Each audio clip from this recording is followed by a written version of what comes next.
It's an organization centered to create awareness, information, to help Nigerians, to help them in integrating into the system, Russian system. So it's like a mother umbrella to many other Nigerian ethnic groups too. And the Nigerian community works hand in hand with the Nigerian Embassy. So a lot of other activities of which the Nigerian community has involved themselves in. As the program continues, we'll talk about it. Thank you. Thank you very much, Mrs. Omobude. And, you know, the essence of this is for Nigerians all over the world, especially Nigerians in Russia, to understand what is the Nigerian community all about. So, and you have thrown light into that. I see there are so many people trying to enter the studio, the Zoom. I have made it very clear that we are airing live. Right now, I'm seeing it on Facebook and seeing it on YouTube. I'm seeing it equally on every other platform. Please, I can only admit the president of the community into here, Dr. Maurice Okoli. The rest, I implore you, please, to join us. Join through Facebook, join through YouTube, Telegram. Then from there, you can ask your questions. I am seeing them, please. Your questions or whatever I want to say will be conveyed directly to the recipients. There is no point trying to apply here. You will not be admitted into this. Please, and please. So, thank you for throwing light on what the community is all about, Mrs. Omobude. Thank you so much. Right now, thank you. You see, Nigerians are, especially many of our people here, who don't really understand. From what you have explained now, you have thrown a lot of light into some issues. But there are Nigerians who still, maybe willingly otherwise, they still make it or find it difficult to understand what and how the community can be of help to them residing in Russia, knowing that Russia is a unique society. And our Nigerian embassy here is equally working. Please, can you elaborate on the relationship between the embassy, the Nigerian community, and Nigerians at large in a common language that they will understand better, before I will now go, with your permission, to the secretary to throw more light on that. Thank you. Thank you very much. Yes. The position of the Nigerian Embassy in Russia can never be overemphasized. Without the Nigerian Embassy, the community cannot function very well. And without the community, the Nigerian Embassy also cannot function very well. And this present executive has really done well by building a very, very good relationship with the embassy, of which we have a common ground we understand ourselves, especially when it comes to issues concerning Nigerians. Immediately it comes to us, we pass it on to the embassy, they respond immediately. And I've been in this position as the vice president for over 8 years. So far, so well. This present executive administration has been the best in bringing Nigerians closer to the Nigerian embassy. Today, a lot of Nigerians they have direct access to the Nigerian embassy called Nigerian Community, this present executives.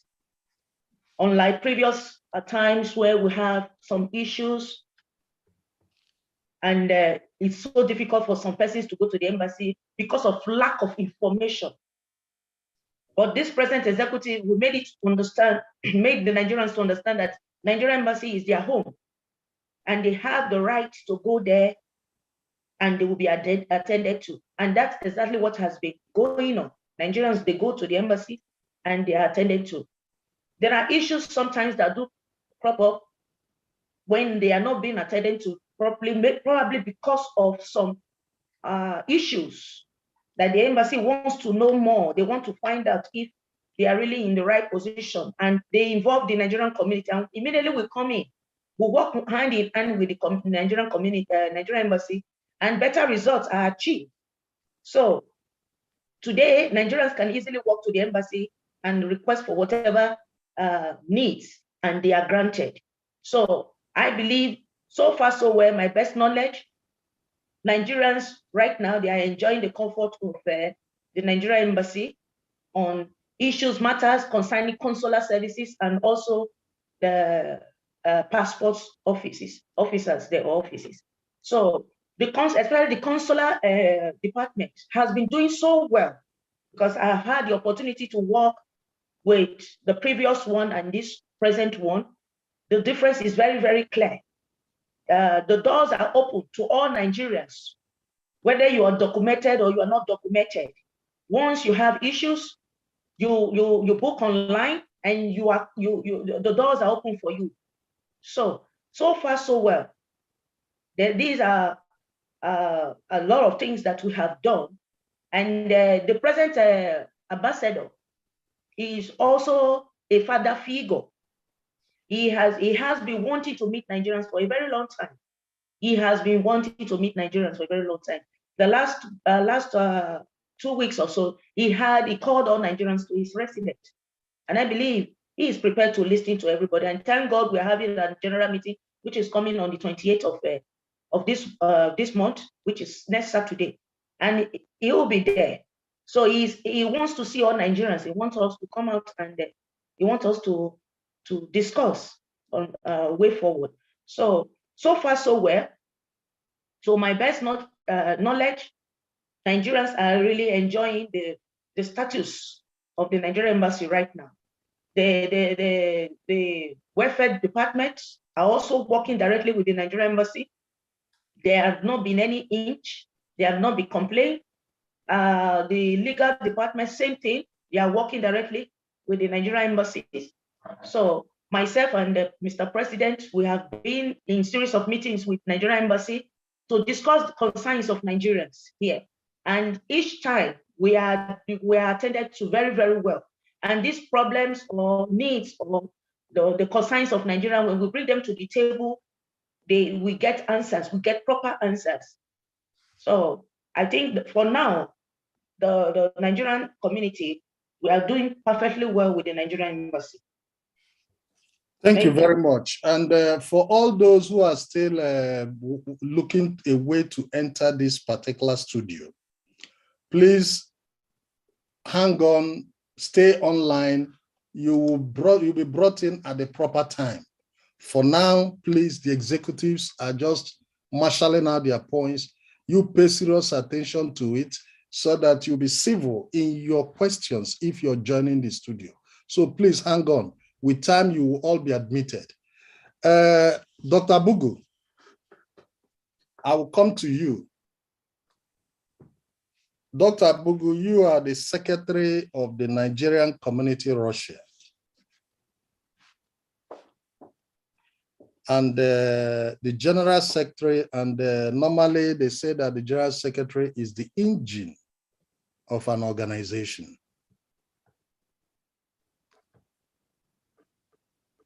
I must have to point out that one particular field that the Nigerian community has failed is in the field of public relations. In fact, this year it has been very, very bad. Of course, I understand, last year rather, I understand the COVID restrictions and everything. The Vice President just mentioned some of the achievements of the Nigerian community. But this message is not being sent to Nigerians to understand.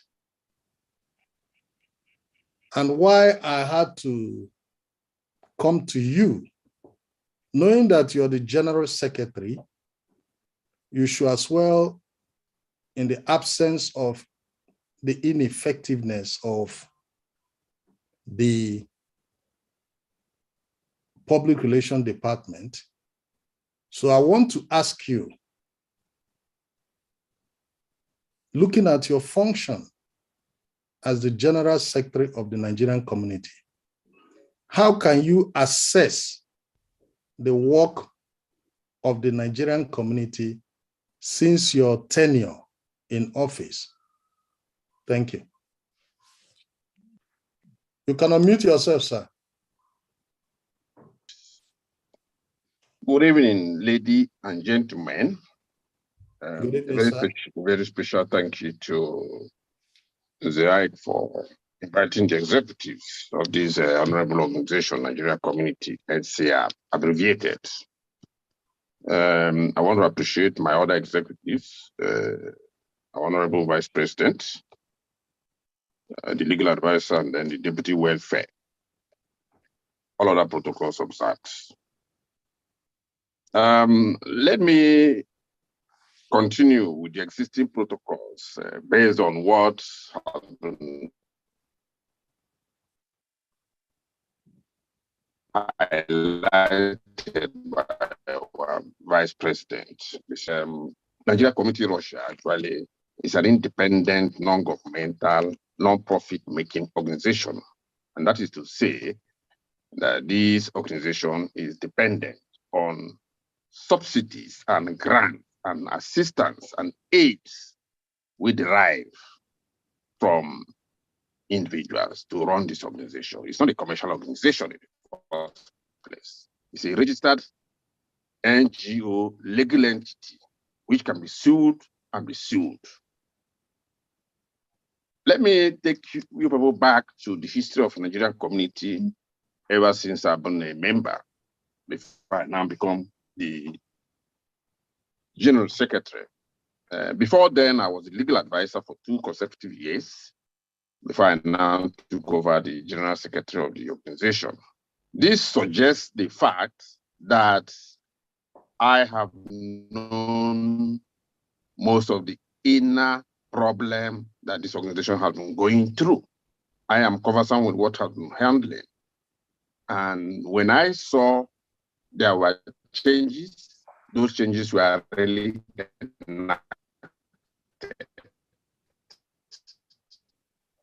in my previous capacities.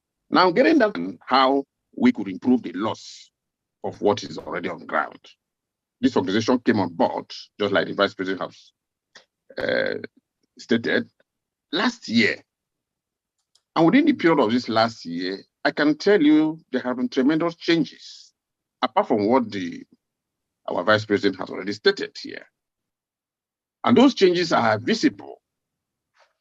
And as is always said, they say, by your works, you will be justified. You don't need to make noise. You just keep doing what you are doing, and people will see those things visible because they are visible. Now, the Nigerian community is all about welfareism, just like our Vice President has already stated. And that welfareism has to do with taking care of the needs, the general and daily needs of Nigerians. in Russian Federation. And let me be very, very honest with you. In Russian Federation, in Moscow, we have more than 5,000 Nigerians residing by our statistics. And what we have tried to do, and we continue to do, is to include as many fellow Nigerians as possible in our platform. As I speak to you now, the general platform of Nigerian community is close to 1,000 members registered. And this has been done back when we came into office. And what we did initially was, first of all, to create a kind of database, because, for you to be a member, you need to be registered. And when you are registered, you are incorporated into the platform. Your views, tell us where we're not doing well, and we could improve on that. We have done tremendously well in that regard. Going further, Nigerian community is not all about Moscow or outside Moscow. It's all about Nigerians in the whole Russian Federation. And this Russian Federation, when we hold meetings, what we do, we send out circulars to other regions. And we see this attendance marvelously well. And there have never been any meeting we hold that these people are not from other regions are not invited. Now, this is all in the spirit of inclusiveness, which has actually paid well for the community. And what we continue to do is to make sure that each and every member that is registered is accorded what is called personal assistance. We reach out to people. I, as the General Secretary, have made sure that data are compiled after our general election. Data are compiled and circulars are sent to all these people in the cities to make sure they participate in all the meetings we are holding. And like our Vice President has said, we are holding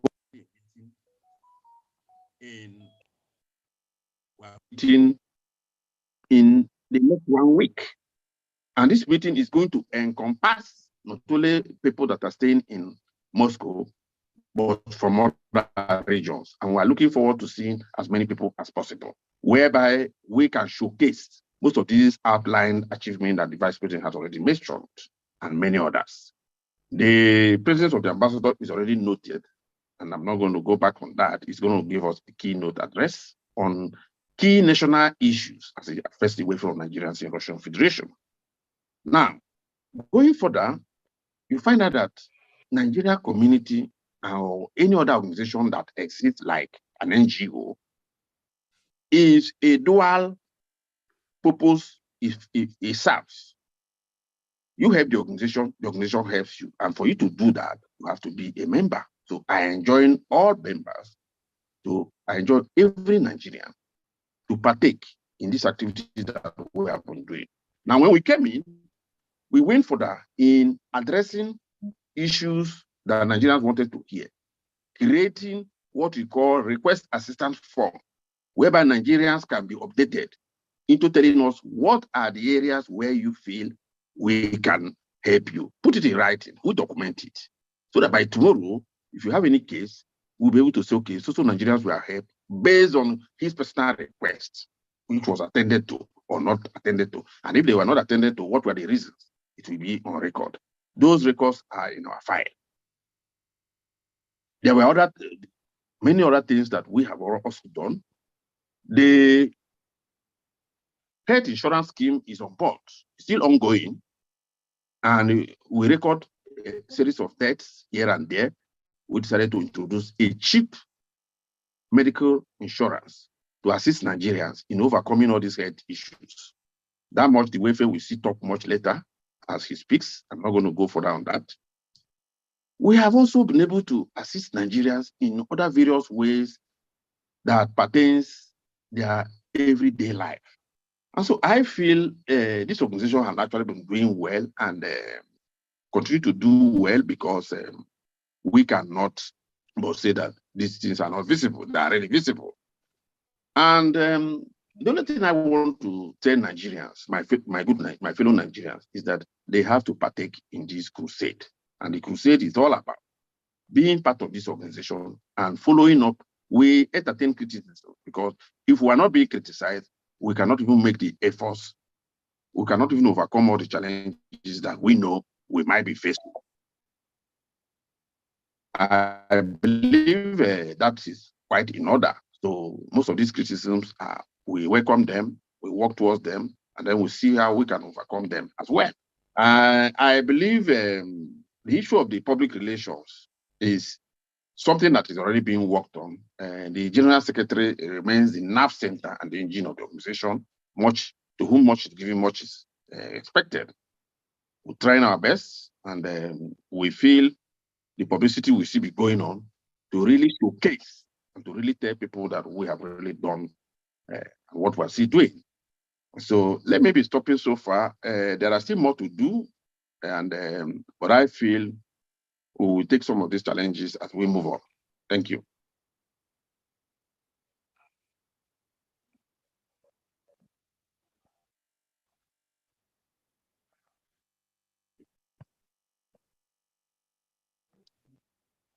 Nze, I'm done. Yeah, thank you very much. And thank you, Dr. Bugu, for being very elaborate. And first of all, I have to mute everybody so that it will not be rowdy. Since I've decided to take in some people in, then I have to mute everybody and allow only when I give you the go-ahead, then you will be able to actually say what you want to say. And please, let me make it very, very clear here. This program, we must have to be very civil. I'm talking to generality of Nigerians joining. I want you to understand something. All the executives of the Nigerian community, nobody is being paid for the services they are rendering. These ladies and gentlemen are doing it out of their love for their country. If you want to address them in any way, maybe the issue comes up to a situation whereby you are being emotional, as much as possible, reduce it. If you decide to be arrogant here, I will automatically mute you and remove you. So please, let's apply decorum in the approach of the executives. Nobody pays them for any job they are doing. They are doing it out of their love for their country. Most of them equally, they have families that are taken care of. And you know what that means to live in this country, especially Moscow.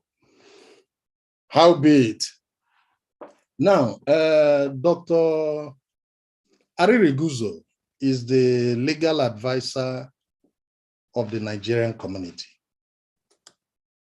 And I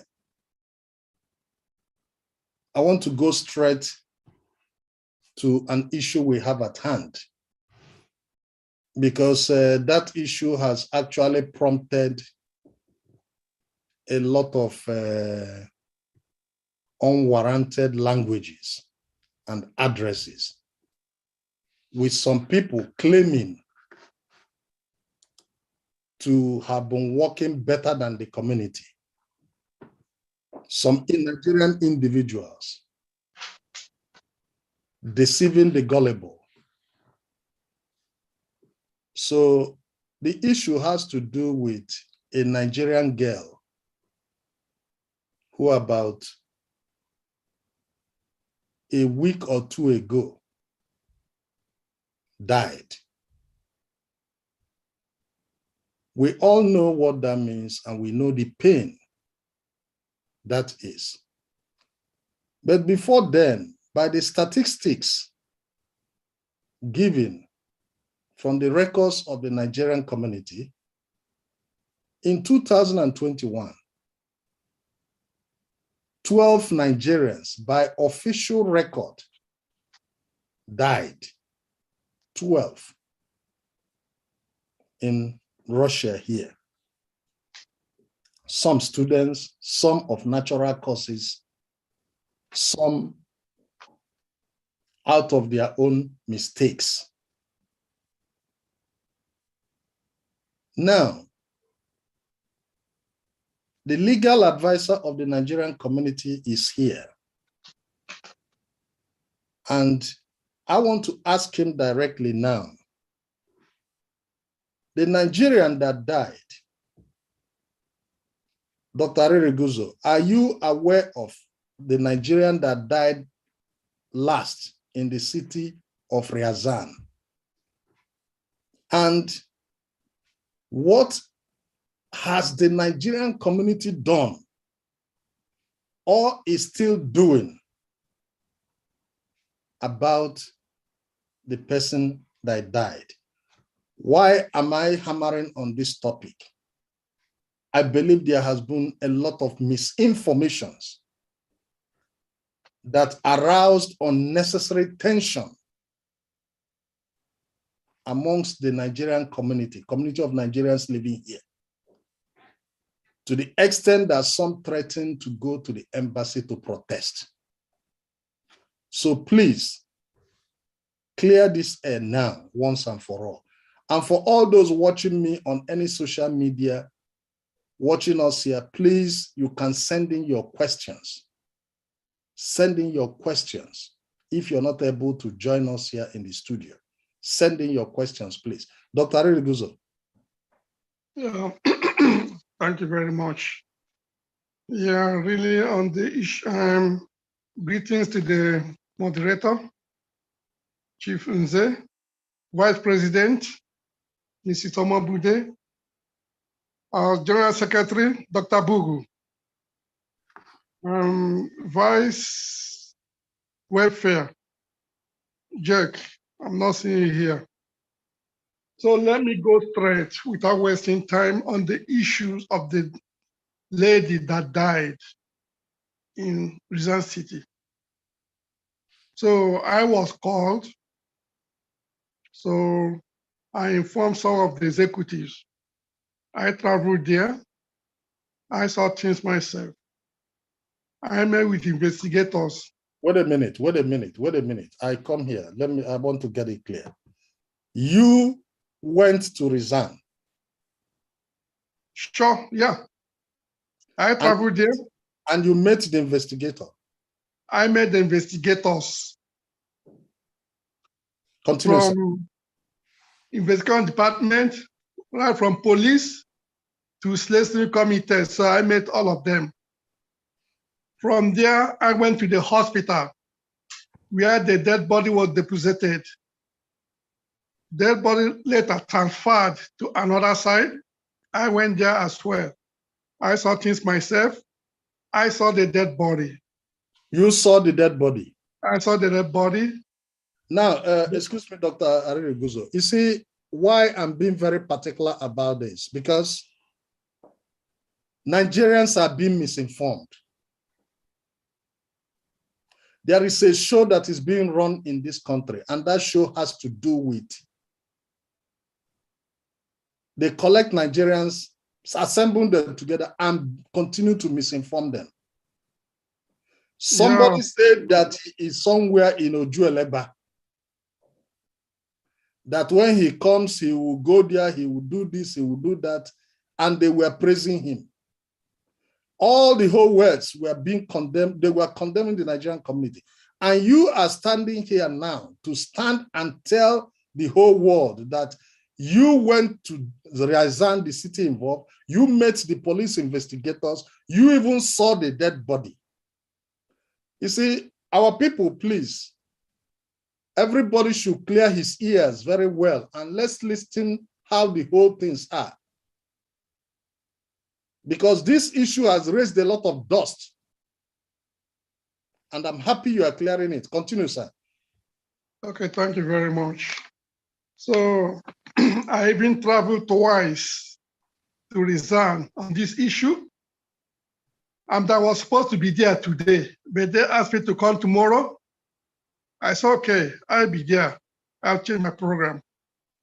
Even there's another lady who was tortured I brought her down to Moscow that same day, the first time I traveled. You are the person that brought the lady to Moscow. I brought her to Moscow because it was rumored or echoed that she is dead. No, she is alive. You see, I have to call them here, and I'm sad about it. Kehinde Oluremi was saying that he is in Nigeria, that he has made the arrangement for the lady to be transported to Moscow. And now you are saying that you were the person that brought that lady from Ryazan to Moscow. Yeah, sure. Continue, sir. I brought her to Moscow. I called Mr. and Mrs. VP, wish somewhere. The only thing, because this investigation is going on, so there's no way I can spread out information. Details. So the relatives of the dead lady reached out to me, reached out to the ambassador, the embassy.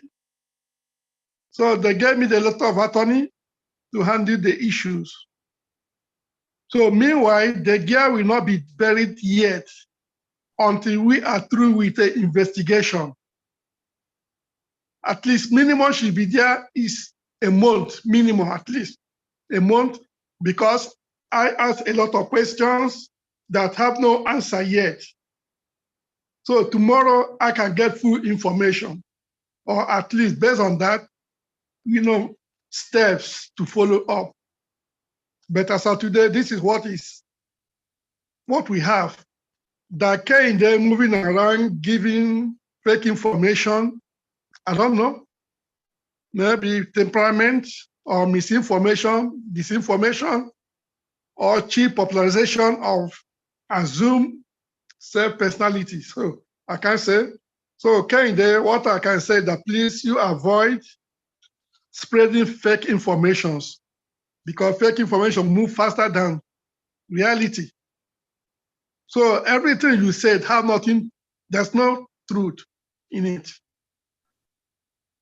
Because now the information is coming out from the horse's mouth.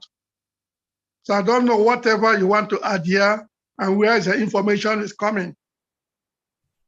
I know very well that with your organization and with the Russians anyway, you people go to different organizations to collect money. That you want to send body home, this and that. It's fake, deceptive. So let me stop there, please. Thank you very much. Listen to what I said. Very short, precise, and direct. Thank you very much, Dr. Eriguzo. I will still call you to touch some issues. My Nigerian brothers and sisters, you see, I served in the Nigerian Community Russia for some years before my tenure expired as the welfare secretary, and I'm no more involved. Now, if you want any authentic information in Russia concerning Nigerians, first is the Nigerian community. Then before you go to the embassy. Even when you bypass the Nigerian community and go to the embassy will refer you back to the Nigerian community. Because both of them work in tandem for the betterment of Nigerians. I understand some of you, your girlfriend, she was your girlfriend or your friend died or whatever. Then emotionally, you are so much pained. But that is not enough to listen to fabricated lies, unnecessary fabricated lies, aimed at bringing down the Nigerian community. It is very bad. It is absolutely unacceptable. This is why some of you continue to be swindled in this country. Because you don't ask questions. And who swindle you? Fellow Nigerians, not even the host community.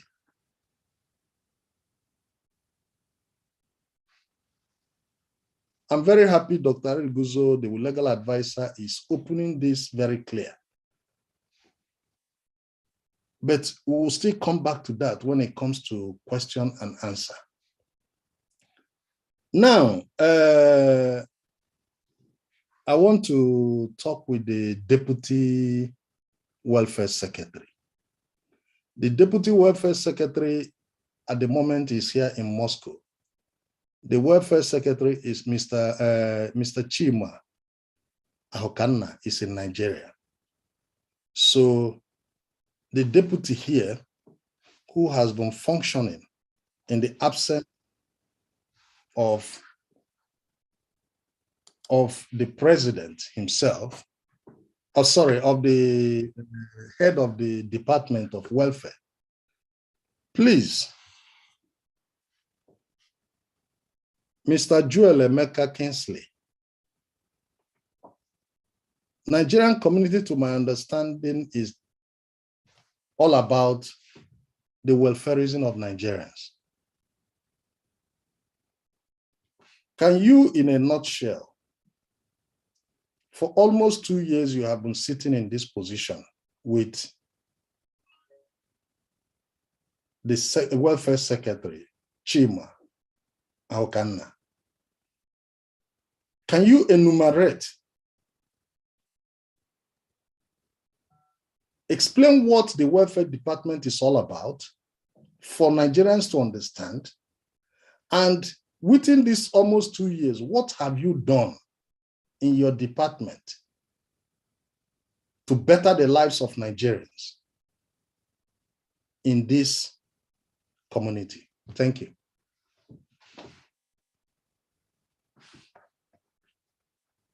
Unmute yourself, sir. Yeah, thank you very much, Nze Ikay. Good evening, Nigerians all over the world. Good evening, Vice President Mrs. Omobude, Dr. Barrister Tony, and Julius. I greet you all, and all protocols observed. The Nigerian community welfare is all about bringing Nigerians together here in Russia. During our manifesto, when we came in 2 years ago, our manifesto was to be the bridge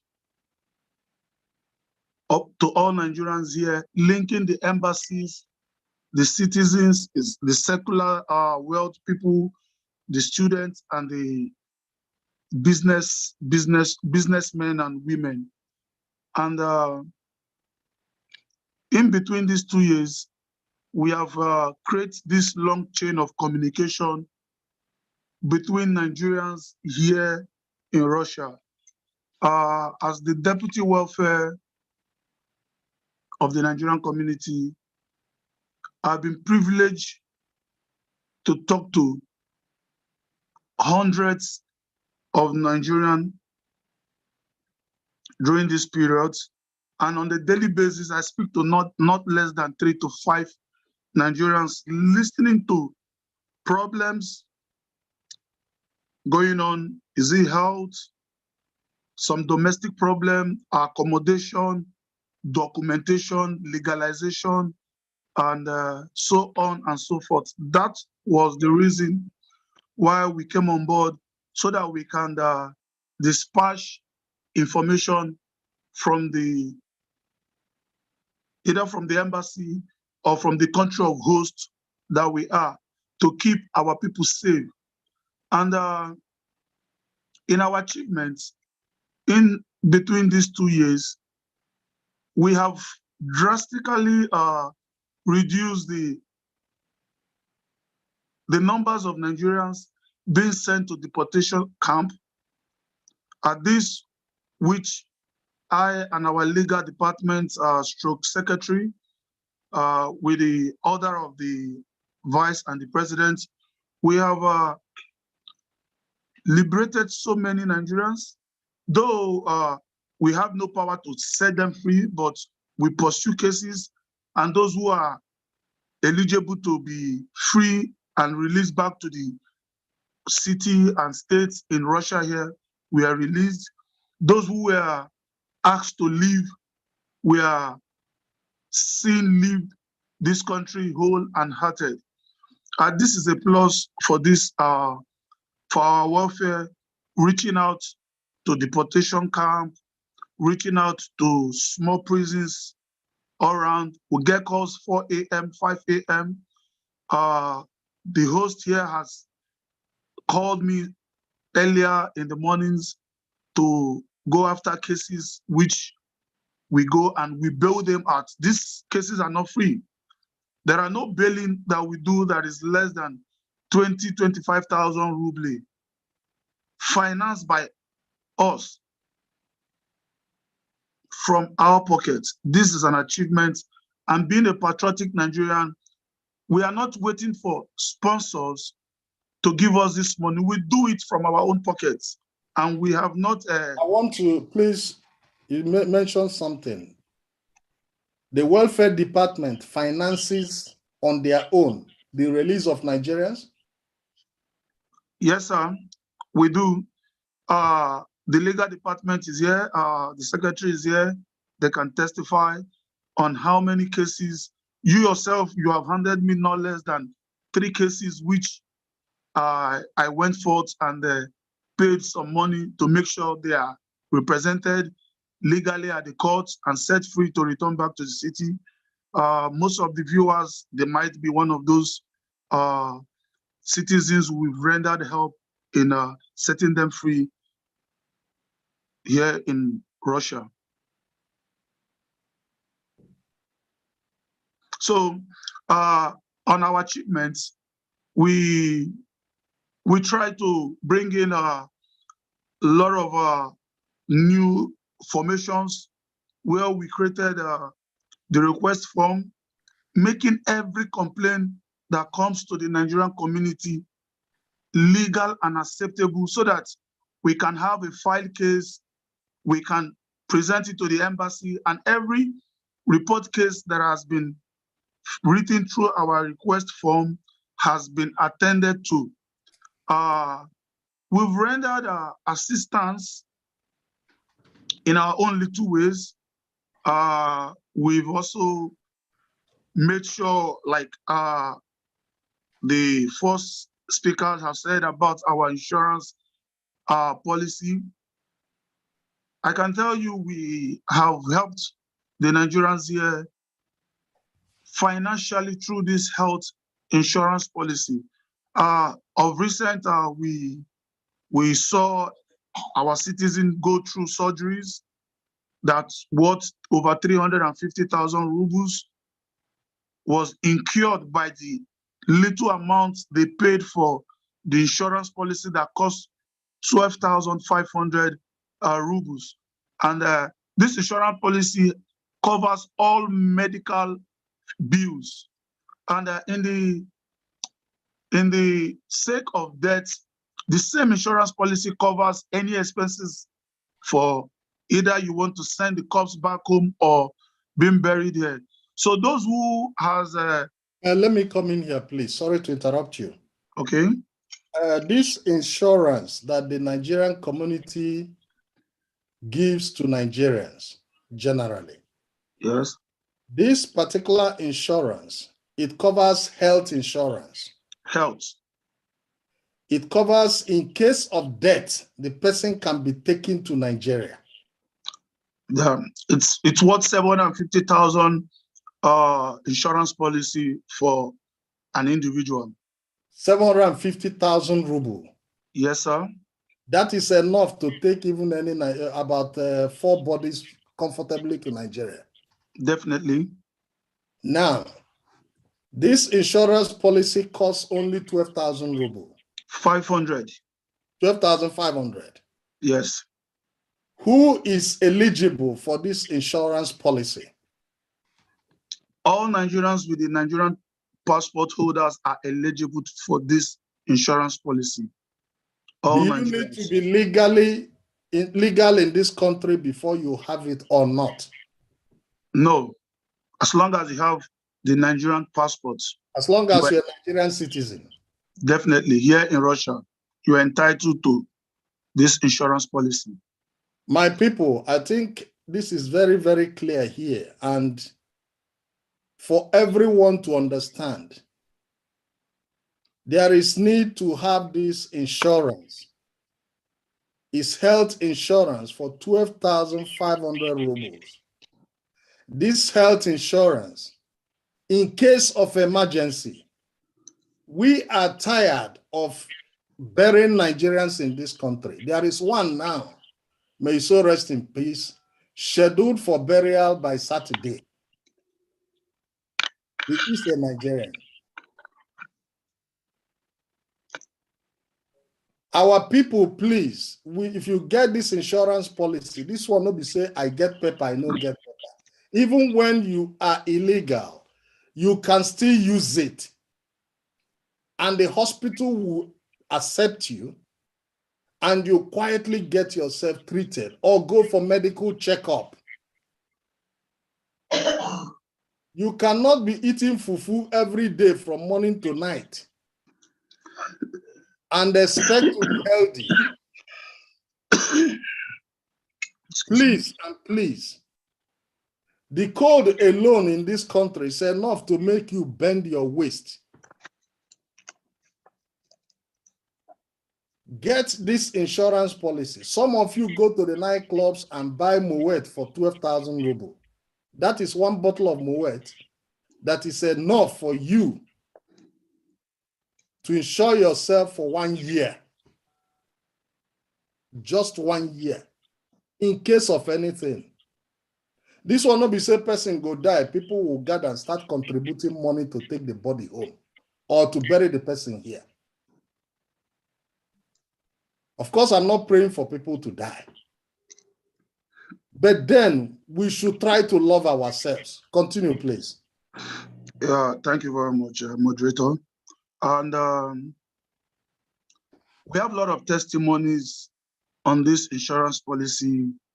I can go on and on to talk about this achievement. One of the vivid achievements that I can tell you again that we have achieved there is the interrelationship between the citizens here, the embassy, how it has been easy flowing. Because I took it upon me once a while, I go down to the embassy, I try to see how our citizens are being attended to. I ask few questions, and the report is massive, it's good. Because I have said it on a program that I was hosted a week ago or thereabouts, that under these present executives, we have collaborated with the Nigerian Embassy here in Russia, and their services to us has improved, and I could rate them as one of the embassies, Nigerian embassies in the world that pays attention, especially on the issue of documentation. In between these 2 years, the success driven by these executives has opened doors for, I would say, immigrants, non-documented Nigerians here. And in between the space of 1 year, over 100 Nigerians who haven't left this country for years, 10 years I'm talking about, 20 years, have successfully gone home and come back legally. All this was successful under this government because it was inclusive. We brought in those who know what it's needed to be legal, because it's quite unfortunate you see somebody who is here 20 years, and when you say something about Nigeria, this person has no clue. So what they do is castigate. And that is the reason I would say the problem the Nigerians I and my colleague, the welfare, we are facing here is being able to convince Nigerians that what is being told here is not the reality. It's better you ask questions from the right source. Many, like I said, I speak to no less than 5 Nigerians asking different questions. I put them through. And when I give them this good information, we get good results. We don't have panic emergency cases or late police cases, because our people now are more legal than they were 3-5 years ago. This is a plus to this executive because we are inclusive. When we see solutions, when we see results, we spread it out. As somebody who understands what the welfare is all about, I will stop you here so far so that if I allow you to be talking, you can talk from here till tomorrow. Yeah, there's a lot of testimonies on the welfare department. Thank you very much. Thank you for what you have said. Thank you for the key points you hammered here, which of course your colleagues have actually mentioned them earlier, but you were more elaborate because it concerns the welfare generally. Thank you very much. The insurance policy, Nigerians should be advised to go ahead and get it. Then we are going to come back to what concerns the embassy more, what concerns the embassy with time. So now, I think my people, if you are here and you have any question to ask, you can raise your hand, but if you want to ask question, you must put on your cam. We must see your face. You must see your face. You put on your cam code, camera, then you ask the questions you want to ask. If you don't want to, if you just want to talk, you can write it here so that this executive will explain everything to you, what is needed to be done. And based on that, I think I have to allow only the executive members to unmute themselves so that they can easily reply any question that comes across to any of them, to unmute themselves. The rest will still be muted. And for information, I recognize the president of the Nigerian community, Maurice Okoli, PhD. He's equally here with us. But I think where he is not convenient, hence we can't see his face. Howbeit, if you have any question to ask based on what is said now, please kindly go ahead. The executive members are here watching you. Dr. Iriguzo, you are gone. What happened?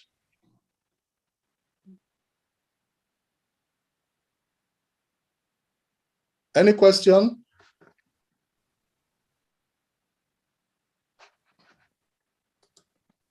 If you have any question, please. So in the absence of that, let's continue with the interview. Nigerians have generally been complaining about the embassy. Some shy away and some prefer not to say anything. But I know that many have called me and complained. Some of them I know that if not, I'm not trying to praise this executive. I'm not trying to praise them. All I have to make sure and let every one of us know here is that this executive, they have done tremendously well. But their problem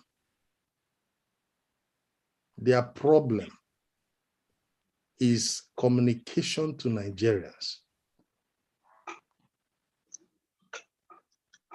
they never communicated to Nigerians in reality what they have been doing.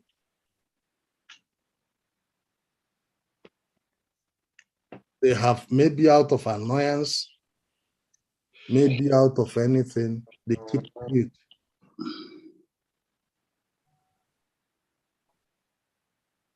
Whatever may be the reason, the public relations department of this particular executive has not been doing anything.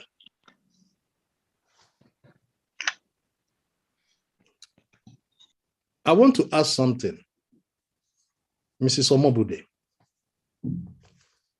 How much is the registration fee of a Nigerian who wants to be a member of the community? Thank you very much. And, Nze. Actually, yes, before going to that question properly, being a member of a Nigerian community should not be overemphasized. It's very, very important that you must be a member. And being a member will give you a lot of privileges. You can't be in a country. I remember those days when we arrived here, we had to go to the embassy to register our passport, to create awareness that we are here. But these days, those time has passed.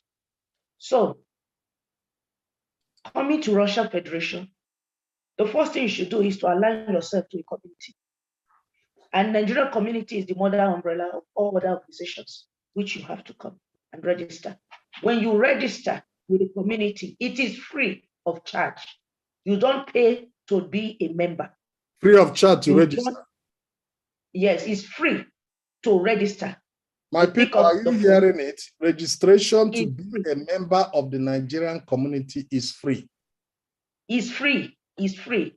You don't need to pay anything to become a member. Then we have what is called yearly due. Okay. This yearly due is what we put in together to take care, to do things, all these movements my colleagues has explained here. We have been using our own money. This is how we raise money for the community in case of emergency, and even having to help Nigerians too in their various situations they find themselves. So it is called yearly due, which is 1,000 rubles yearly due. For 1 year, you just pay 1,000 rubles. Then, which makes you a member. You're already a member, you pay your 1,000 rubles. Then we have what is called the community ID card. The community ID card. So if you want to have the community ID card, then you will not have to pay for the printing of that ID card, which is another 1,000 rubles. Okay. So that is all for the whole year. So it is free to become a member. When you come in, you can be with the Nigerian community for 2 months, 3 months, before you pay your yearly due. It does not matter. And it is your choice. If you want to have the card, it's your choice. If you don't, it's also your choice. But that card is also a very, very good document here, because Nigerian community is a registered organization. So when you have it, it tells this is who you are whenever you're being controlled by the authority, especially for those that have lost cases of lost passport. It really helps. We have testimony of that. A lot of people have testified to that. So that is how it is run. Now, from what my colleagues here has mentioned, and Dr. Arikuzo, concerning the lady that died, yes, it has been a tug of war, especially when information that are dispatched to Nigerians in Russia are false. Now, we are not here to clarify ourselves what we are doing. I always tell people, whatever you do well. Your good works will tell. Just as my colleagues here has explained, we are all putting our heads together every day, night and day. I want to really discuss about this girl, because I have the first-hand information of this lady that died. They refer to her as Omo. Her name actually is not Omo. That is what people know her to be, because we have done our investigation with the embassy, Nigerian Embassy. Now, coming to this case, please, you are going to give me. Her name is not even Omo. It's not even Omo that they are calling her. And these were the consign we made from the very first day. When your name differs and you are in a foreign territory, it shows that you are a different person. Sure. So what the authority has is even different from what her passport, the name on her passport is even different from what people know her to be. You know, here, fine, when people come here, they can just give themselves name or abbreviate their name or something. But it is far, far different. Okay, now, this lady, the information that came out that this lady died was on the 6th of May. Okay. On the 6th of May, that was the day this whole thing came out. And guess what? How did this information get to us? This lady, she's not a member of Nigerian community. She's far off in another city. None of our executives are there, definitely. Until we start seeing messages or videos or whatever, that's how we now know that something has happened. NCRO executive, of course, we are not police. So it is when information comes out, that's when we get know, or rather know what is happening. On the 6th, it was on a Thursday, I had 3 missed calls on my phone. Mm-hmm. Immediately, I rounded up my program. I placed a call. The same time, my husband, who happened to be the chairman of Edo, also got another 4 missed calls. Then a picture of this late girl was also sent to her phone. While I was trying to find out what is going on, I got a direct call from the Nigerian Embassy. On that day, 6th of 9, the evidence are here on this phone. They wrote me, they sent me this girl that died and another video of a girl that was alive. And when they called me, they said, "Madam, I don't know if you have heard what is going on in town. This is information we just received. Somebody just sent it on our phone. Please, madam, can you please help find out what is happening? This is Nigerian Embassy on the very first day. Somebody just of this sent it on our phone. It was not the NTRO that went to the embassy. It was the embassy that contacted us. Immediately, I swing into action. I looked at the video. I looked at the dead girl. I found out that there was a kind of, there's something I cannot place my hand on, because the one on the video that was beaten by a Russian woman had a kind of something, dark substance on her face. So I now said, okay, let me trace the numbers that called me. Probably this is the reason these numbers called me. I called, and exactly what I thought. It was one of her friends at Rizal, and that girl has been a wonderful friend of this late girl. She has never slept the same way we have not slept since this girl died. I called her and she said, "Madam, please, we are having issues here in Rizal, and we have contacted some persons. They are not doing anything. Somebody gave me your number, so please contact you that you can help." I said, "What is happening?" She said, "This girl that died, this woman on this video, this woman, they said the lady died." Then I said, "Yes, I saw the picture and the video." I said, "There is a video going around now. I want to know if this girl is the one on the video, the dead girl, because it was meshed together that is the same girl that was alive before she died. This was this girl before she died, which means it was the woman that attacked that person in other video that killed this other girl." And I really want to find out if that was a fact. So I have not seen this girl before. So I said, "You are calling on behalf of your friend that died." I said, "But there's a video going around that shows before the death of this girl." She said she has not seen such a video. I said, "Can you say that you are the best friend? You are the one." I said, "Okay, let me send it to you." I was the one that sent her that video. And she watched the video, Madam, only to get back to me. Sorry, I have to interrupt you. You see, you mentioned 2 different girls here now. Yes. The one that died is quite different from the one in the video. I'm coming now. That's where I'm going. Okay. It was this friend now that made it clear to me that the person that died is different. The person on the video is different. That the person on the video, she knows the girl very well. I said, "Are you sure about that?" She said, "Yes." I said, "Can you please get me that girl that is alive?" Then she get me the guest number.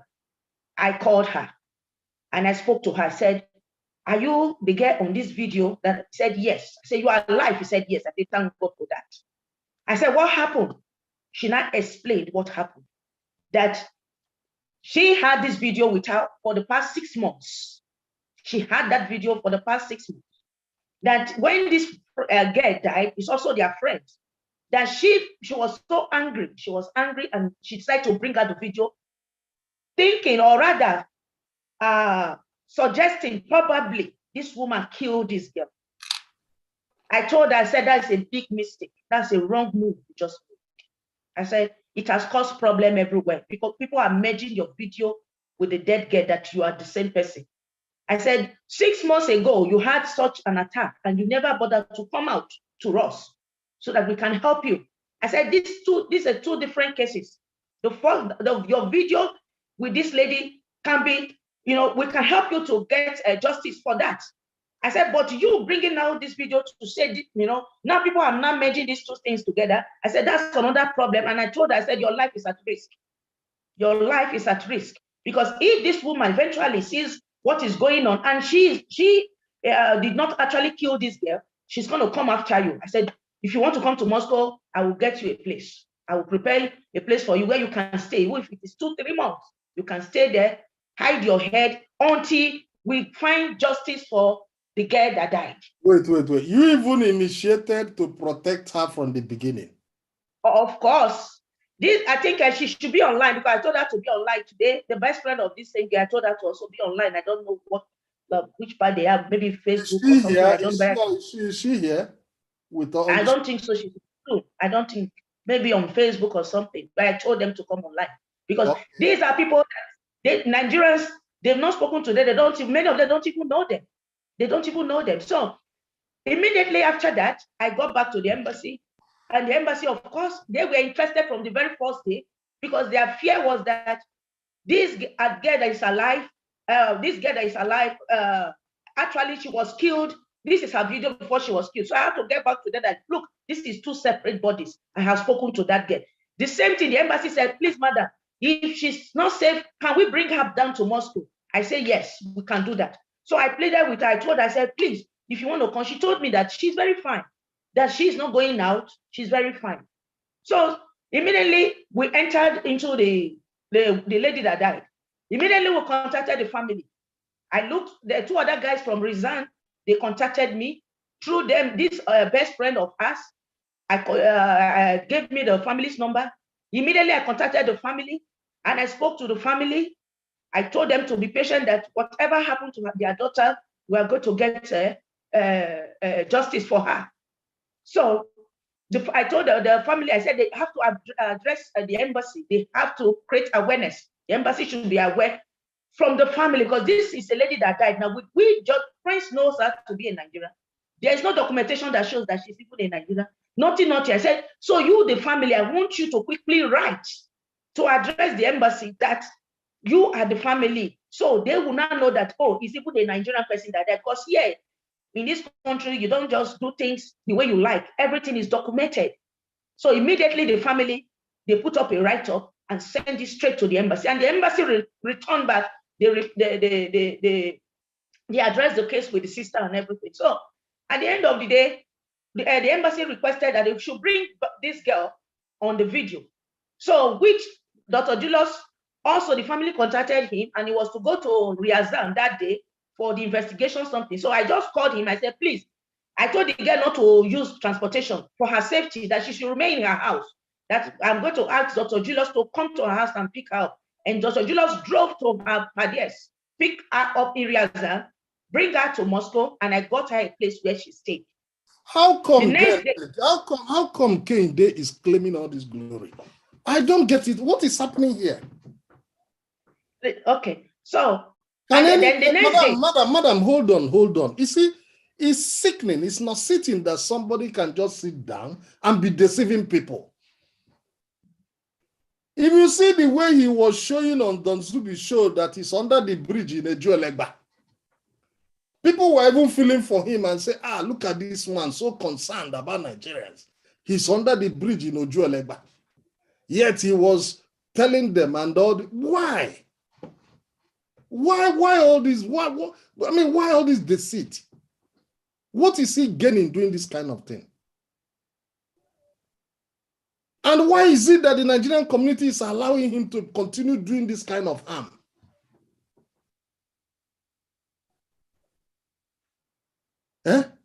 IOM, International Organization of Migrants, is supposed to be working directly with the Nigerian community and the embassy. How come he is working with them?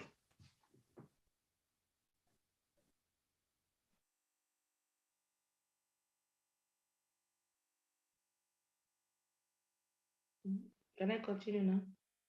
These questions, you have to answer them, and all of you have to answer, especially the legal department. What exactly is happening here? Continue, please. So, on getting the next day, I went and took her to the embassy. We got to the embassy, straight to the consular session. She was already waiting for her. Went to her office, and the consular told her, "We want to hear your story. What happened?" And she explained her story, that it was through anger that made her to bring out that video. Actually, she never said they should go and match the video, and so the consular said, "Okay, what do you want us to do for you now? How can we help you?" So the lady also said, of course, that she will want justice for her friend. Then I said, good. Having to have justice for your friend is not through this video. Number one, this dead guy is not in this video at all. If you want to have justice for her, you can pursue this case on your own with this woman, and we can get you the Nigerian community lawyer to help you achieve that. We'll take her to court on what the treatment she meted to you. But mentioning this girl's video with this woman, that's you are insinuating and you are accusing somebody. It might be that this lady did not do it. It might be she did it. How are you going to? What is your evidence? This dead girl is not on the video. So that's how we now explained everything to her. She now said, yes, of course she got it, because the very moment I quarreled with her, I said, you must have done that. You could have come to community all this while. So they told her, say, what do you want us to do for you? She said she will go back to the family, talk with the family. If she's ready to pursue the case, she will get back to the embassy. And I told her to put it in a writing. Once you are ready, the embassy told her, once you are ready, we are ready to assist you. The lawyer, Nigerian community lawyer, I contacted the Nigerian community lawyer. The Nigerian community lawyer, which is Dr. Julius, told her to write her story. Then she is going to take up that girl's story, the one on the video. So the embassy told them, once they need any paper, that what they can do is to write to the Ministry of Foreign Affairs, and they are ready to also write to the Ministry of Foreign Affairs. So they need her consent, that's all. So the lady now said, of course, okay, that she's going back to her city, then she will get back to us. And we are still waiting for that. That is that. Now, coming to the dead girl, like I told everyone when this whole thing happened, we're in a country where the law works. You can't wake up and obstruct investigation. You cannot do that. Immediately this whole thing happened and Dr. Julius was contacted, he went straight to Riazan. And what they told him is that, wait, we are going to get you every documentation, what happened and what happened. And so far, so well, we have gotten a lot of evidence of what happened to that girl, which we don't want to disclose here for now, because they are still working on the investigation and every other thing. That is understood. So, yes. So the family, they are in contact with the Nigerian Embassy. We are waiting for the police report. Then we cannot know what to do. If the result comes and it is not satisfactory, we then can pursue more. We can go more on what we want the government to help us to achieve in the case of this girl that died. The Russian government have been able to do a lot of things. They were able to get her passport out of the system and everything. So they are really doing, they are doing their work. One thing I also want to know, tell the community, Nigerian community, is that there is nobody here that I have seen, God forbid, that girl, she's a precious soul. She's a human being. And nobody will be happy to see someone go that way. It's very painful. It pains my heart. All this while I have not slept, night and day, call the family, her friends, the particular friend that is still standing by this lady till today. I spoke to her today. We are every day, it is called what is going on, myself, the executive, and also the legal advisor, you see. So there are more to this. Once upon a time, there was a lady that died here. Nigerian Embassy was not aware. Nigerian community was not aware. We were not told. Nobody knew what happened. The girl was buried. It was the family and the Edo State government that contacted the Edo Union here. And immediately the Edo Union went into action, went to the embassy and demanded for what's going on. And the embassy gave us their own, what they know. And at the end of the day, even before the matter gets to us, the Russian government has already jailed that man, the man that pushed her, 8 years imprisonment. That man is still in jail today. I was without the awareness of Nigerian community. I was with the chairman of Edo community in the appeal with the legal advisor, Dr. Ariguzo. We were there in the appeal where the man was, when the man appealed, Yes. the Moscow sued, Moscow City Court remained the judgment 8 years. I was there in court. Thank you. That's already an evidence of what I'm saying. So I don't want to really mention names. I still have the video. The video, good. That's it today. The Nigerian community, represented by the legal advisor and the Edo Union chairman, till today they are still on that case, trying to get something for the family. They are still pursuing that case up to today. They are working on it night and day. They spent money to travel down to the place, prepare all the necessary documentation and all that. They are still fighting for that till today. How many can I count? Very many, of which all members of community of maybe ethnic groups or Nigerian community, they are working together to help Nigerians here. There are issues that we don't come on board to clarify. But the truth is that we are not police. But Nigerian community has been able to save life in this country. I don't know how many. I remember one case of a lady that actually accused a Nigerian boy, an Igbo boy, that he raped her daughter of about 4 or 3 years. Mm-hmm. And immediately, what I heard when the message that came to my table was they were going to call police for him, they are going to jail him, they were breaking and all that stuff. Immediately I said, please, these are Nigerians, let us go there first and see what is happening. I left everything that I'm doing, myself, my husband, and then also we all went there only to find out that the girl lied.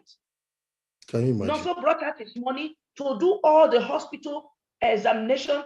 Nothing happened to that baby. And it was a pure lie. The embassy came into this matter. They took the whole matter to the embassy. Up to today, the girl disappeared. There are many cases whereby we're able to save lives. Maybe by today, maybe by now, that guy would have been in jail. There are a lot of misunderstanding the Nigerians here have. We have series of Nigerians who are duping other Nigerian people through their midst of, I will help you to get this, I will help you to get that. I don't know if you know of a case of a girl that was pregnant that they left inside the rain.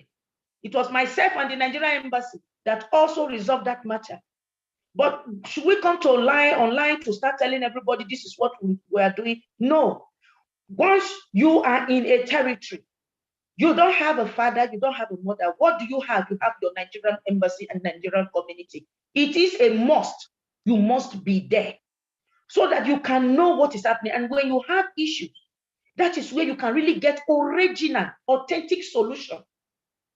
We have seen cases of, people extorting money from a lot of people here. This is Nigerians, not 1, not 2, not 3, not 10, not 20. These are problems we have tackled. But thank God they have someone that will direct them to Nigeria NCRO, and when they come, they get results. We have been able to refund some money, up to about $5,000. They extracted from other Nigerians to return it back to these persons through the help of Nigerian Embassy and the Nigerian community. So, which means we are doing what we know we can do to assist Nigeria. But Nigerians should also know that they have to help themselves. There is no justification for you not to belong to a group. There is no justification for that. Why? Because this is your family. If you are in problem, like this lady that died, I have not had a good sleep. Those around me, they know I have not had a good sleep. It is one, we are following it up every way, every day. And we already made up our mind. If once the result comes out from what we're already getting, it's even far from what they are saying. From the information that we are even getting now, it's far from what people are saying. When it comes out, they will be shocked. And this was what we stood for on the very first time. Everybody should wait. Let us follow the rules and regulation of the land. Once we get there, if we are not satisfied, we will request. Give us the video. There must be video on the street. Give us this, give us that, give us that. When they bring those things, we see them. Then we will not know what and what to do. So the case of our dear sister, wonderful, beautiful girl, it pains my heart. I can't even watch, I can't see, can't look at her face. It pains my heart so much. It is not something that anybody can sweep under the carpet. We are in a country where the law works. Russians themselves, they do the work. They don't play with death. They don't play with children. They don't play with the elderly. Those three persons, they don't play with it at all. No matter who you are, even if you are documented, you're not documented, when it comes to things like that, they go into, they make sure that the corporates are brought to book. So all Nigerians should relax. Let them wait. Let the government do their work. Let them do their services.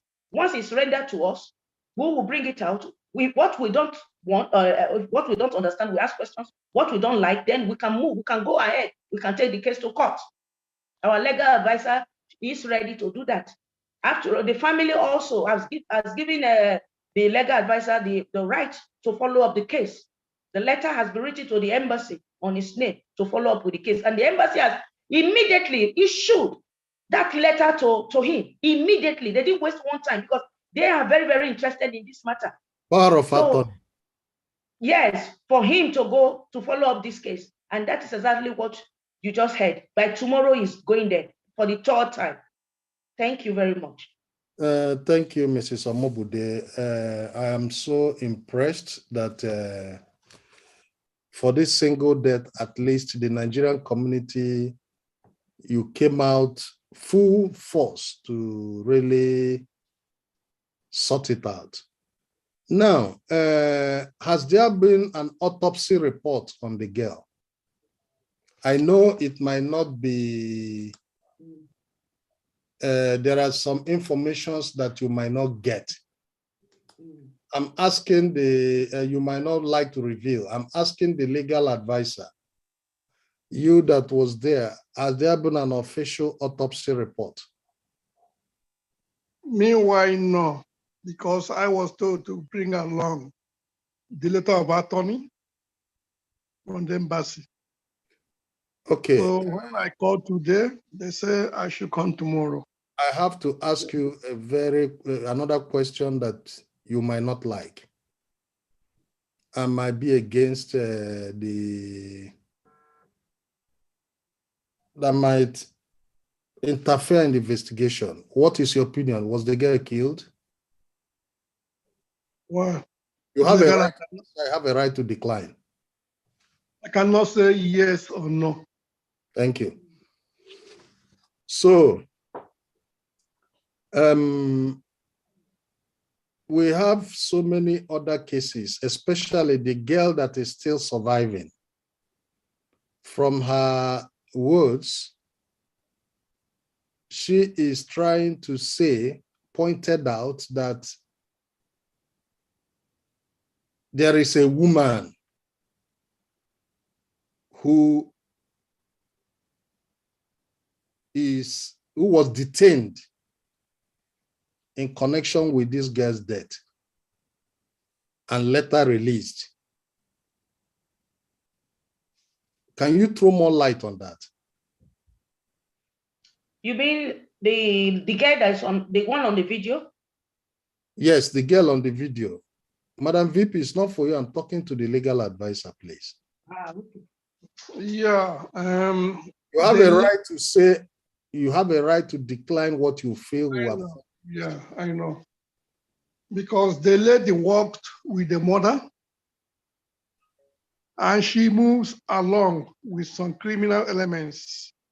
They Which use. lady? Which lady? The young lady. That is the daughter to the woman. Name undisclosed meanwhile. The accused. Yeah. Okay. So she worked with the mother and she moved along with the youth. She used the youth as supporters and she used them to carry out her trees to other people. And she does not care. So that is presently what we have. So tomorrow I still get some more information officially. Okay, no problem. On Saturday, like the VP explained, they will be having an official meeting of the Nigerian community.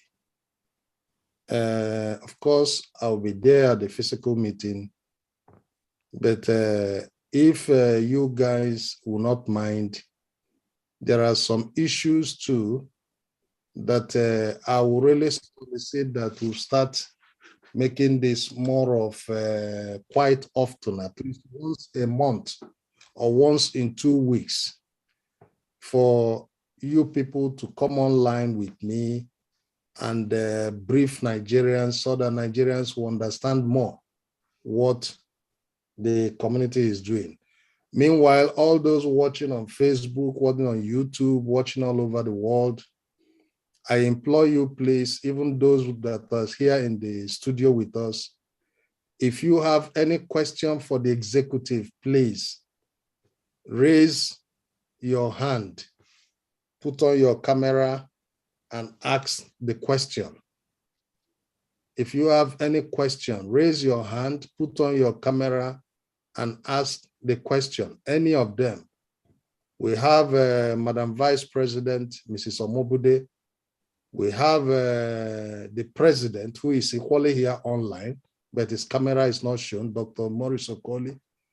We have the secretary to the Nigerian community, Dr. Bugu. We have online the legal advisor, Dr. Riri Guzo. We have Honorable Jack, the deputy welfare secretary, and we still have the welfare secretary here online. His camera is not on, but his colleague is in Nigeria at the moment, Honorable Chima Hokanna. So please feel free to ask your questions. And I want to recognize the presence of the Vice President of the Igbo community, Barrister Julius Ezeronye, and a very good social commentator and social critic in Russia, an award winner, Makati. Makati, you're welcome on board. So please, anybody, if you have something to ask, ask. If you don't have any question, we go into more details of what might be happening. So please, any question? Who is a gift? Who is writing hello? Hello to everyone, yes? Do you have anything to say? If you have any question, please, we are watching and we're waiting.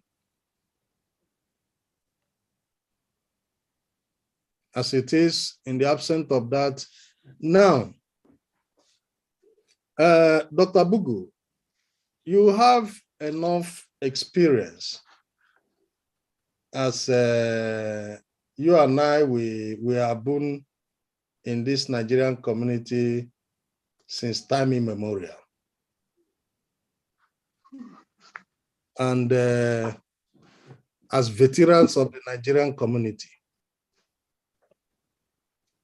we have been doing so many things, some right, some wrong. But no man is infallible.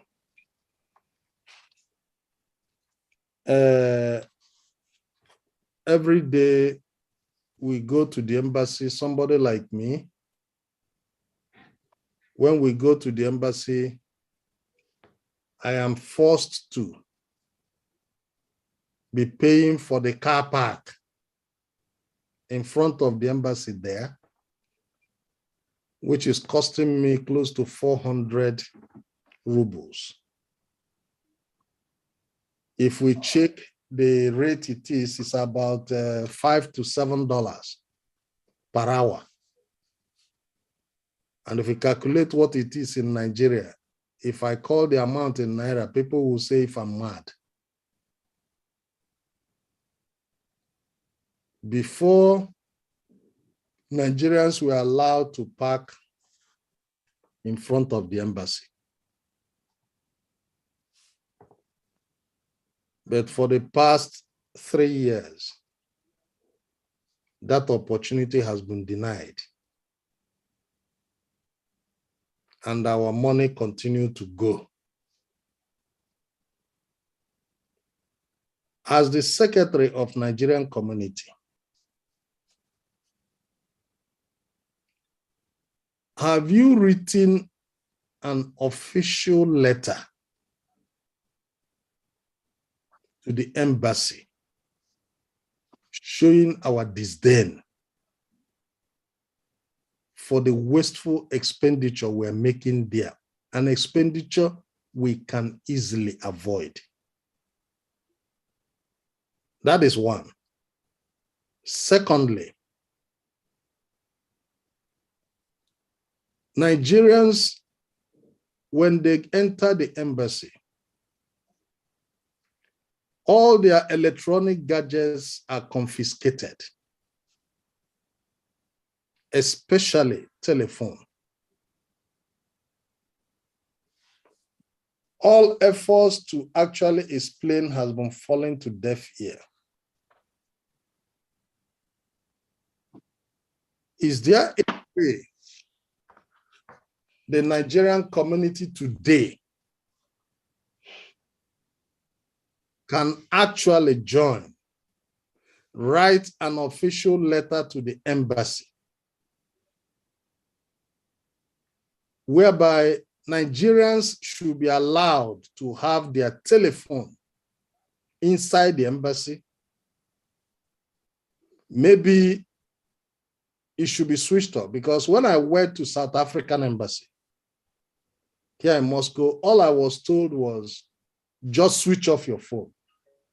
Nobody collected my telephone.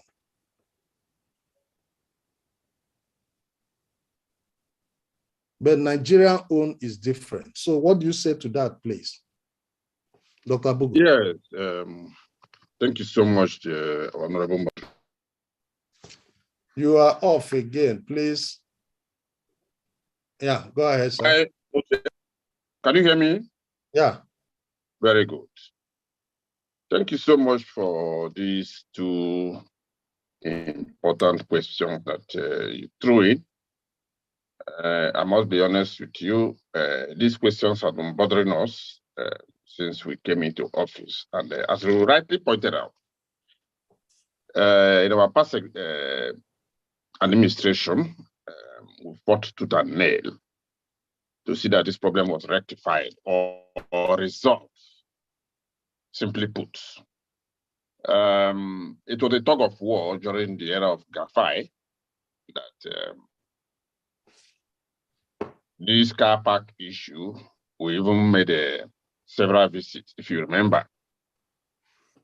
We were holding quarterly meetings with the embassy as a way of having cordial intercommunication procedure with them. Most of the staff, they come, they go, they change the head of chancery. And, these things are under administrative procedures. The former head of administration, we raised that issue with him, and as if that was not enough, we even wrote several letters at that period. At that time, I was not the general secretary anywhere, but within the legal framework I was operating that time, I made GAFI, the former charge d'affaires, know the importance of wasting money. I drove personally to the embassy a couple of times. You saw me there, just like you rightly pointed out, we have actually been visiting the embassy on a regular basis. And the astronomical fee that was golfing out of my pocket was not something I would have just written off. I wasn't doing it because I was an official. But I was also feeling the impact of other Nigerians who fell into similar situations.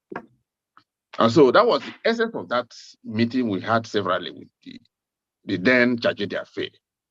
But he told us that this was not their making, that they had a lane created for them specifically as embassy officials. And those lanes were limited to extra parking.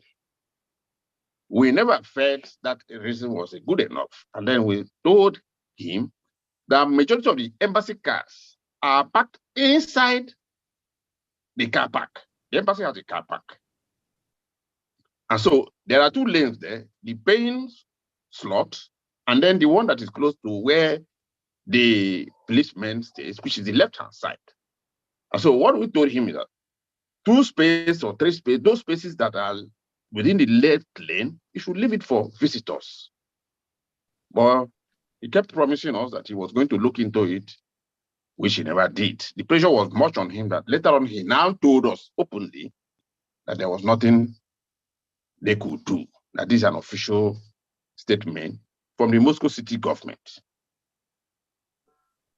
We never left it at that. Even when this present administration came, Mr. President is online. He could confirm how many times we have confronted him on that issue. Who is that told you that is the Moscow City government resolution? The then Gafai, the chief, the head Chajede affair at that time. We had the Jordanian embassy down. Yes, I'm coming. Up is the Nigerian embassy.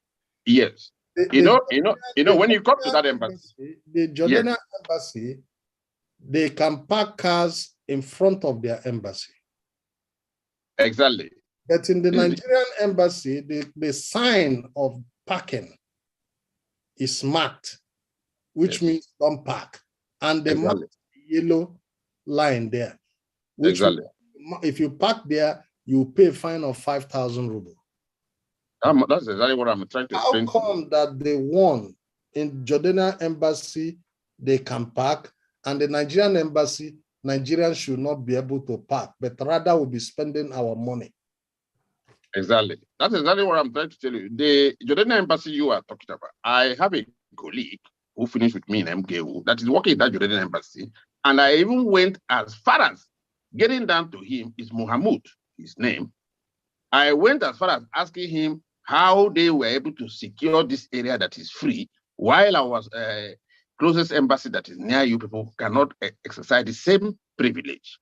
And he told me this is an internal issue that had to be resolved between the embassy and the local authorities, which is the host country. And so I have gone so far outside my sphere of activity into investigating why some embassies are enjoying this privilege, why Nigeria cannot benefit from that, using the same diplomatic immunity that is accrued under Geneva Convention. And so I was not giving that proper explanation as to why we cannot benefit from that as well. And so I kept following it up until Professor Steve came in, and the then ambassador that left. We also addressed that issue. Now, just recently, the present ambassador have just spent about 11 months, and I can tell you we have discussed this issue twice with him. If he gave us the promise that he will still look into it. We have not given up on that, because I feel we will keep giving them series of reminders of why the need to give us that space at the left slot. You are my friend, and that's why I have to tackle it, the hard talk. Yes. Have you written a letter in that respect? That's exactly what I told you. Those letters is better. Those letters have been written, and reminders will follow suit. That's exactly what I was saying before you asked me that same question. The letters are there already in the embassy, and they can attest to that.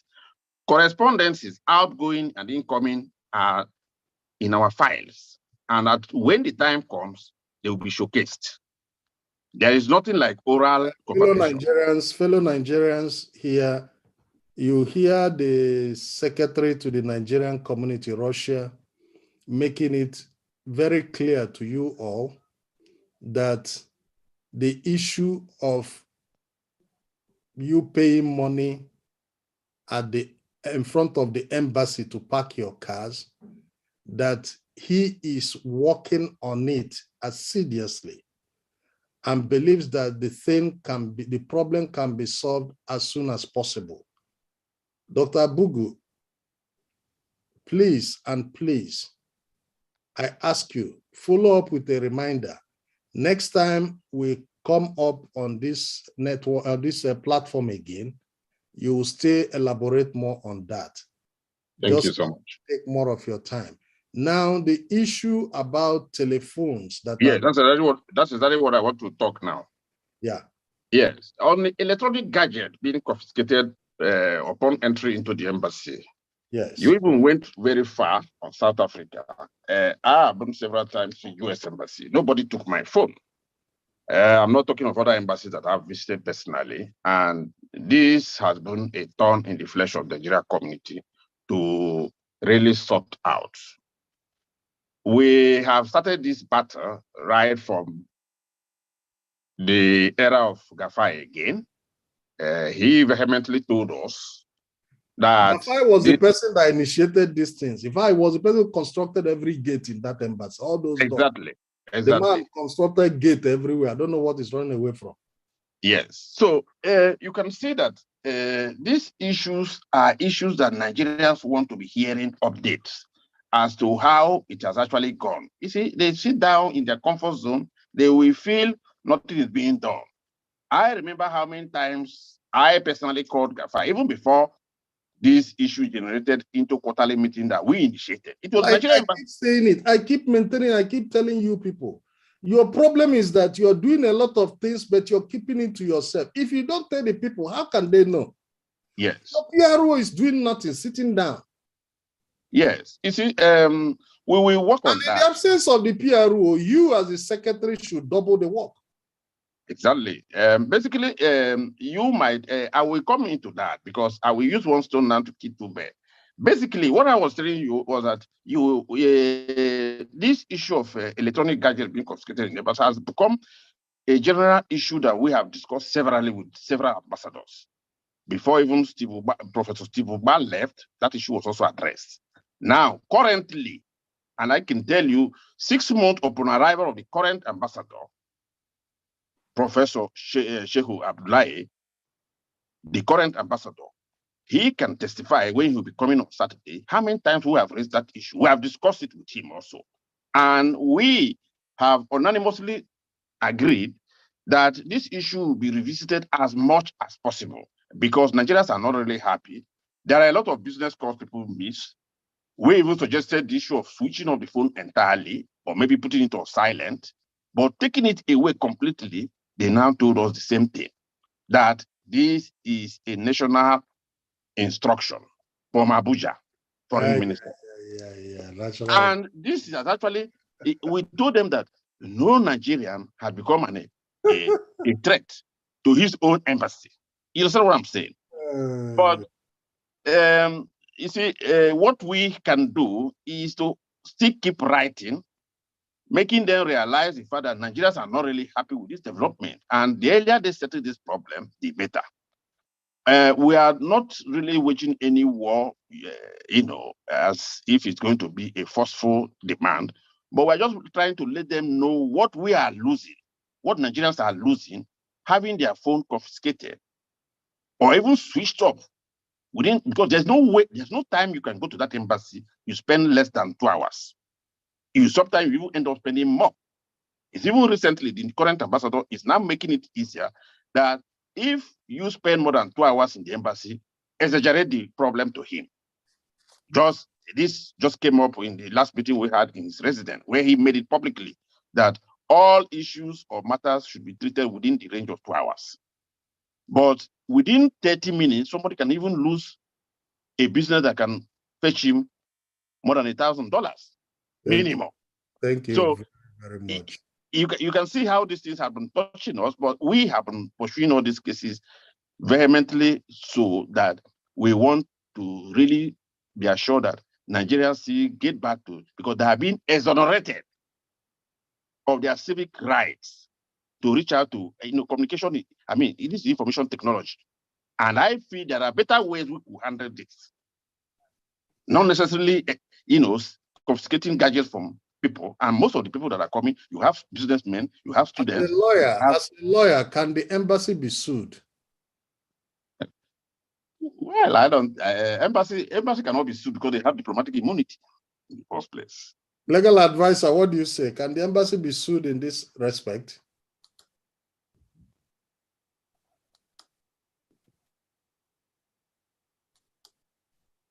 You are suing the federal government. You just the same thing as well.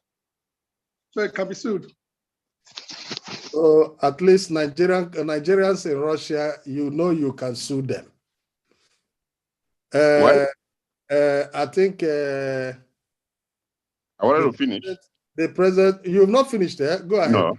Sorry. So, well, the issue of suing them, that will be matters of another day as time goes on. That I will not. I don't think is a discussion we will carry it for today. But going further on publicity, which you also pointed out, you see, the thing is that in the Nigerian General Platform, when you check out the number of people that are participants, these are people that have identified themselves as becoming members of Nigerian community.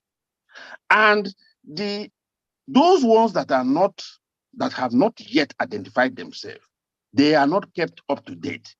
They derive pleasure gathering information from areas where it favors them, and that is to say, rumor mongering. And that is what is actually causing the damage Nigerian community is undergoing currently. Because at the moment, you see everything that is happening in that platform is always being relayed to the best.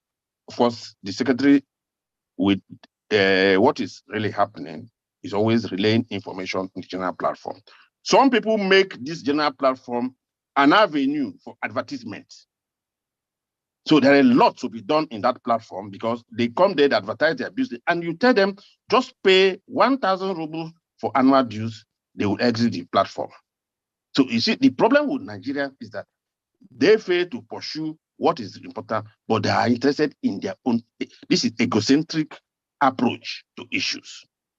And so what we have been doing, we have devised a mechanism whereby we tell Nigerians, okay, we are interested in what we are doing. We appreciate what we are doing. You are selling your ideas. You are advertising your products. But there is a way you could help the community for the community to also help you. You understand what I'm saying? But they seem not to understand this, logic because they are only interested in how their business could sail through. So we are trying to sanitize also the platform. And this has actually been what the secretary has been also doing as one of their means. You understand what I'm saying? Some of them, they ask to be added into the platform so that they could contribute their ideas. And when I was talking about inclusiveness, let me draw a note on that.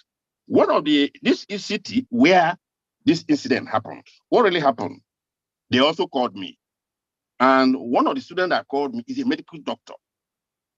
I discussed at length with him. They called me. And yes. And what he was telling me was that they don't even have a union in that place. They don't even have a union. So I was telling him, how many people are in Rizal? Do you know what he told me, the coordinator? 500 people are in Rizal as I speak to you today, if not more. And these people, they cannot even form a Nigerian community there. They're only interested in when they have birthdays, marriages, you see them spraying money. But when the problem comes, they now remember the Nigerian community exists. You understand what I'm saying? So these things are things, so I was like telling him, okay, what is it that, okay, you people are 500 in Rizal, a small city like Rizal, and you cannot form a Nigerian community and then address your issues to us where we can now collectively do this. And then I immediately Then I want to ask you this question. Yes, please. For 2 years, all your executive members, almost you have been in office.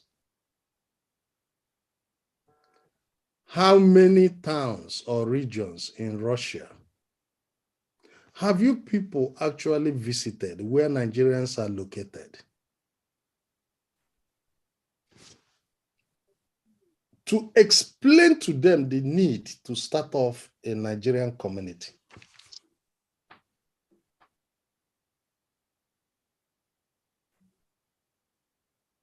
That's an intelligent question.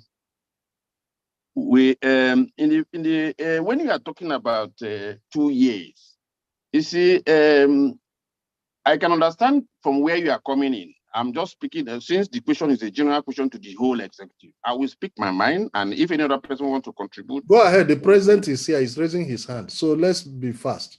Good. We have reached out to the regions. We have reached out to Tambov. We have reached out to St. Petersburg. Ivanova, we have reached out. Now, Rizan, we have reached out to some cities. That's beautiful. Or You've answered the question. Good. You've answered the question. At least you have reached out. You have contacted them. You call the cities. That's something done already. Thank you. Dr. Coley, please put on your microphone, and please, we'd like to see you too. Your face. Can you hear me? Yes, but we would like to see your face. I'm in the nightgown. It doesn't matter. You are talking to Nigerians. Hello? Yes. Okay. Ladies and gentlemen, the president. Good evening, lady and gentlemen. Yes, we have so many ladies here. I see Stella, I see Queen Esther, I see. Okay, ladies and gentlemen. Yes. Please, I want from the bottom of my heart to thank Madam VP, the General Secretary, the legal advisor, and the Deputy Welfare for the wonderful job they are doing. I think they've said it all. They've explained what we've been doing since we came, up as executive of Nigerian community. This is our regime. At least the explanation was elaborate. Although there are rooms for more explanation, I think we should reserve it for some other days. I want to touch on specific questions. Nze Ikay asked question, how many cities have we visited? It's a good question. We visited a quite number of the cities, but I want you to bear in mind that when we came in at the thick of COVID, and we thought the COVID would go after 2 months. That was the expectation of everybody, maximum 3 months. So as we came in, we are waiting. We couldn't do a lot because of the nature of the COVID. The thing extended to almost 1 year, 2 years, So, but we'll be able to make use of the little opportunity we had, in as much as the COVID is ravaging, everybody. So we did, little we can do within the situation we find ourselves. Because when we came in, immediately after election, we thought COVID is a 2 months on it. We just go away. Not knowing from normal COVID, it will change to Omicron. From Omicron, it will mutate to, another thing. So we've been operating under that environment, so we couldn't travel much. Another issue I want to touch on is about parking in the embassy. It is very, very important that not only executive put pressure on the embassy, let other members, even non-executive, there's a need to put pressure, because that parking space was there for Nigerians before. In fact, there was a signboard marked embassy cars. how the thing came about was during Assam. I spoke to Assam. I said, Assam, when you park here, you pay a lot of money. Why should we be paying such money when we are paying a lot for the embassy? The location of our embassy is close to the sky, which is more expensive. Based on that, he asked me how are we going to go about it. I said, let's write to Moscow government. We wrote to Moscow government and they granted that place for parking of Nigerian citizens. But when Assam left, I think it was this lady that went and wrote to Moscow government again that they should come and put yellow line there. Yellow line means that when you park there, you pay. You can park, but you pay fine. I think 3,000 rubles. 5,000. So I tried to inquire what's the reason for doing. They could not give any reason for doing that. They told me it's about terrorism. I said, if it's about terrorist activity, a terrorist can afford to pay 5,000 and park the car 24 hours and execute terrorist activities. So that agreement doesn't hold water. I told them, this place is necessary for Nigeria who are coming at least on consular matters to be able to park, and we've been enjoying it for a long time. I don't know why somebody should, came and just something that was, a letter was written to Moscow government and they granted that place with a sign, AM is there. We park car there. They use this, I was telling them where you have the embassy is 3 kilometers from Kremlin. Is secured. Apart from your own security, it's secured. Nothing will happen there. So I think it's high time also, because also this welfare and well-being of Nigerian community is not only executive. Any person who can also should assist. Let's put pressure and see how we can get it. Somebody, I remember there was a letter, a Nigerian wrote to the ambassador. That letter solved a lot of problems, because sometimes when you're executive, you are talking, they think it's executive thing. But when it comes from a member of Nigerian community also, it carries power. Because sometimes when you are telling them, discussing with them, they think it's executive. No. So sometimes we like that such pressure to come from member, like this case of parking. If 1 or 2 or 3 people will write, it's a signal that Nigerians are not happy. Parking and telephone and electronic gadgets. So that is the parking on the telephone. I wrote a strong letter to the embassy, telling them the meaning of telephone. The telephone has a function. Put it on silent. That's why they make it. So that when you come to such a place, you put it in silence. Taking somebody's telephone, it causes a lot of problems. There are people with children. They come there, their children are at home. They need to have their telephone 24 hours to be able to control what is happening. Sometimes you come, you park car there. You need your telephone to monitor when they, the telephone is like mobile office.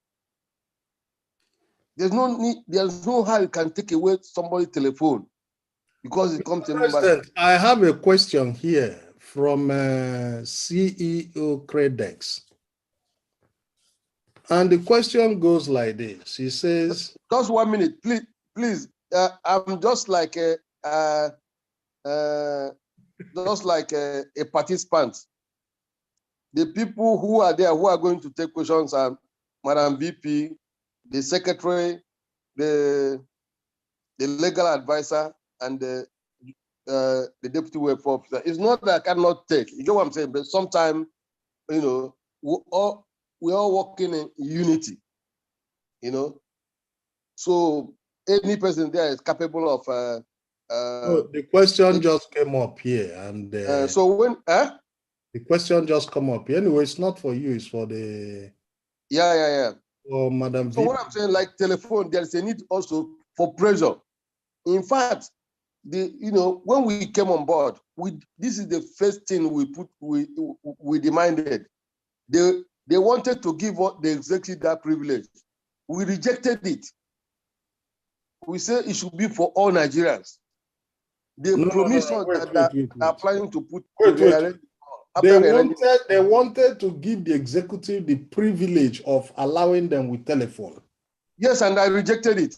We rejected it. That is beautiful. We say it should be extended to everybody, but because I mean, I've gone to the other embassies. I was in Ireland. I went to the embassy there. No person asked me my telephone. I go to British embassy. No person. Highest they can say is put it in silent. You cannot take somebody's telephone. So he's in fact, I took it with the president ambassador. His answer is that he's security something. I said, if you are afraid of people whom you are to take care, how do you work? It's difficult. Do you know that as a president, my phone is being taken? What? Yeah, it's true. I can tell you. I said, how can somebody? I told them this country is a peculiar country. This is a country traveling from Vladivostok to Moscow. It's like traveling from Moscow to Nigeria. That's the distance. You can imagine somebody coming from Vladivostok and he needs to meet one of the executive. There's no communication to know whether he is there or not. And you take the telephone. As he arrived in the embassy, you take the telephone.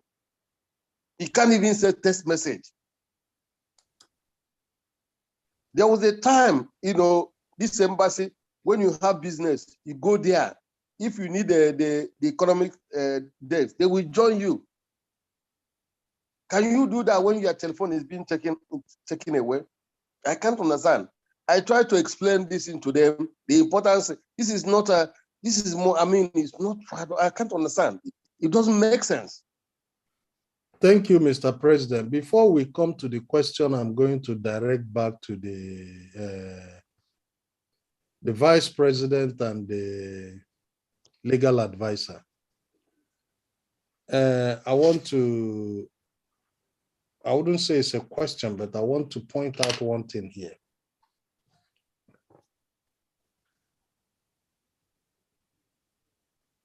Nigeria is a very big country, filled up with human resources. The country is large, the manpower is great.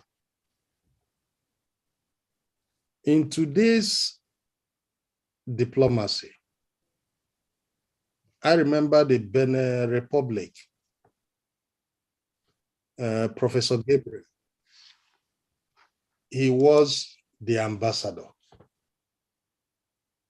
in Russia here for, I think, either 4 or 8 years, I don't remember.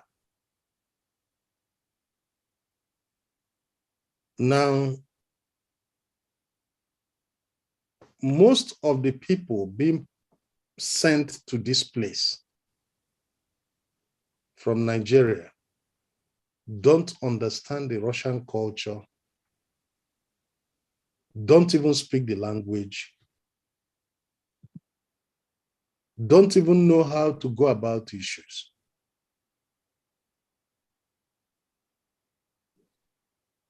The Nigerian community, as an umbrella body that takes care of Nigerians in this place,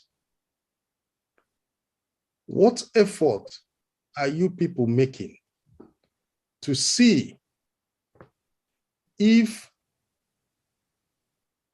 the Nigerian Embassy or the Nigerian Foreign Ministry can employ Nigerians,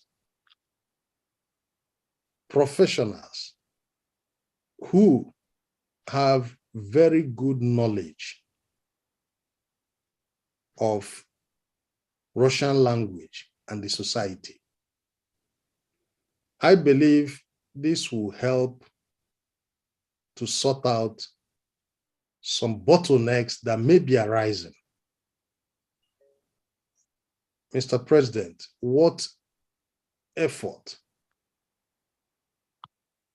is Nigerian community ready to do in that direction? Well, please be very brief about it, sir. Thank you.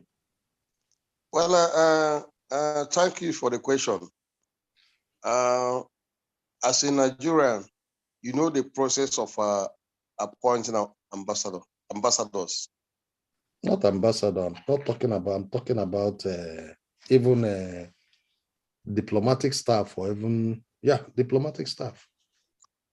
Diplomatic staff. That's the. I mean, the staff of foreign ministry. Mm-hmm. Is it not? I mean, yes. You're talking about diplomatic staffs. Yeah, the staff of foreign ministry. Yeah. Yeah, diplomatic staff is a staff of foreign ministry, and for you to be appointed as a diplomat, you must be working in the foreign ministry. Yeah, that's another technical issue there. Yeah, you must be working in the foreign ministry, and there they do their posting maybe every 3 years. So they post the staff they have.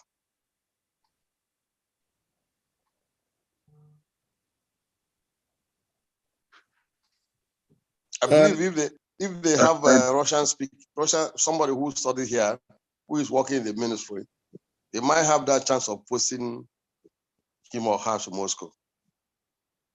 It's not Moscow. I know that there are local staff who work there. I'm not talking. Are you talking about local staff or diplomats? No, I'm coming. I know that there are local staff who work there, but there are well-qualified Nigerians who somehow can be pushing to work there to help in sorting out some difficult issues that they might not be able to go through easily. But we have local staff. Are you talking of local staffs? Is there a way Nigerian community can push further for some Nigerians who are professionals, well-read Nigerians in this country, who have studied, conquered education, have their families, to equally work in that embassy to help sort out some issues? Is there a way that can be done? As a diplomat or as a local staff? Whichever way they want to put it, but at least we help them to sort out issues. First of all, as a diplomat. As a diplomat, that is it is not possible. 1 minute. 1 minute. Uh-huh. As a diplomat, for you to be posted here to work as a diplomat, must be a staff of foreign ministry. And foreign ministry do the posting. It comes maybe every 2 or 4 years. If they don't have somebody who speaks Russia, I mean, it doesn't prevent them from posting other staff here. You know, Russia is not alone. There are so many countries that are not English-speaking countries. Brazil, I mean, Germany, another country. A diplomat is trained, and it's whether he understands the language or he doesn't understand language. He has that. I think he can do well if he wants to work. The language shouldn't be a barrier. It's okay. So. McCarthy asked here, he said, good evening, sir. My question is this: if the Nigerian community can't talk with the Nigerian embassy for free parking, who else could they listen to?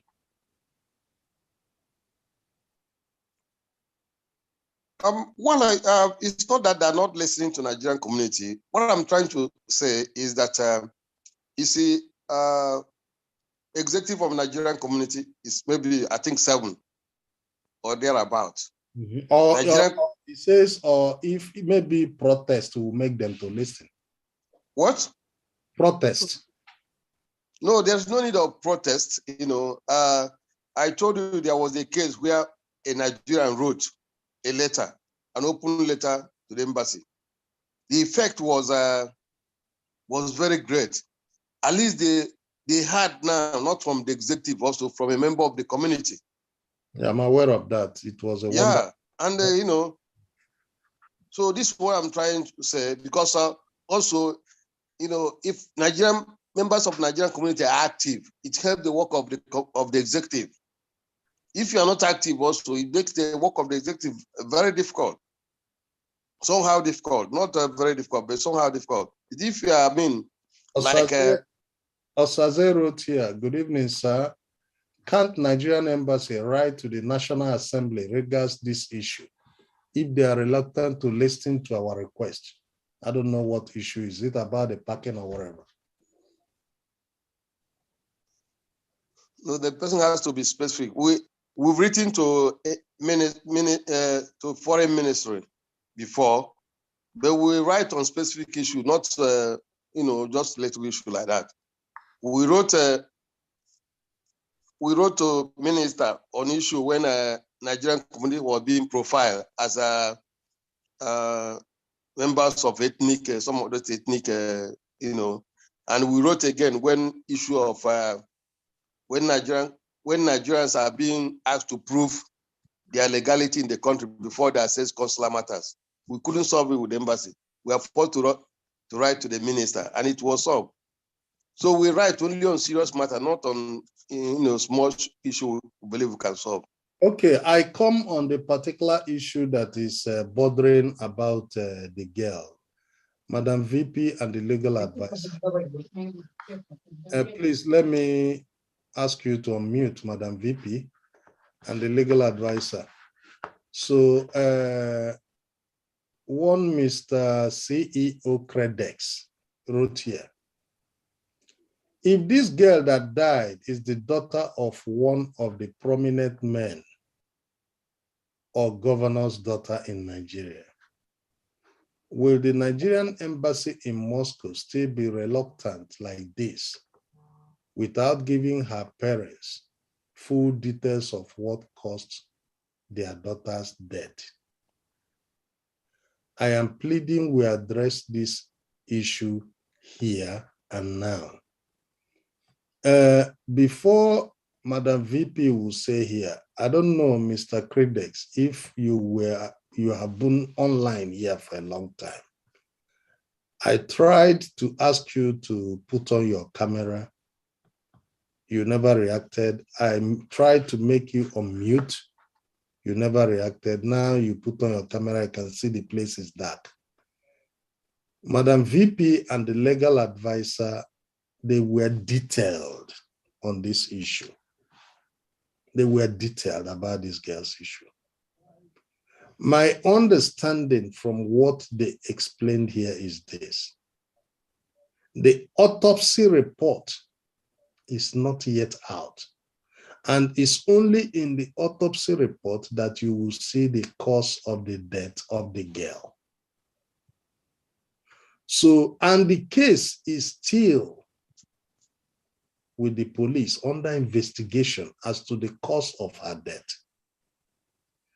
And naturally, I have buried so many Nigerians here as welfare secretary. I've taken them home, so many of them here. Autopsy report will take a minimum of 1 month and is normally given to the investigator. It is there that they will tell you the real cause of the death. If you are not satisfied, you can now do a private autopsy report. It is your right to do that. But let me not go further. I think I leave Madam VP to elaborate on this again. And please, I hope you don't take us. Just 1 minute, Nze, please. 1 minute. Hello? Yes, go ahead. Please, I want to call your attention to the time. When you look at time, it's 21:13.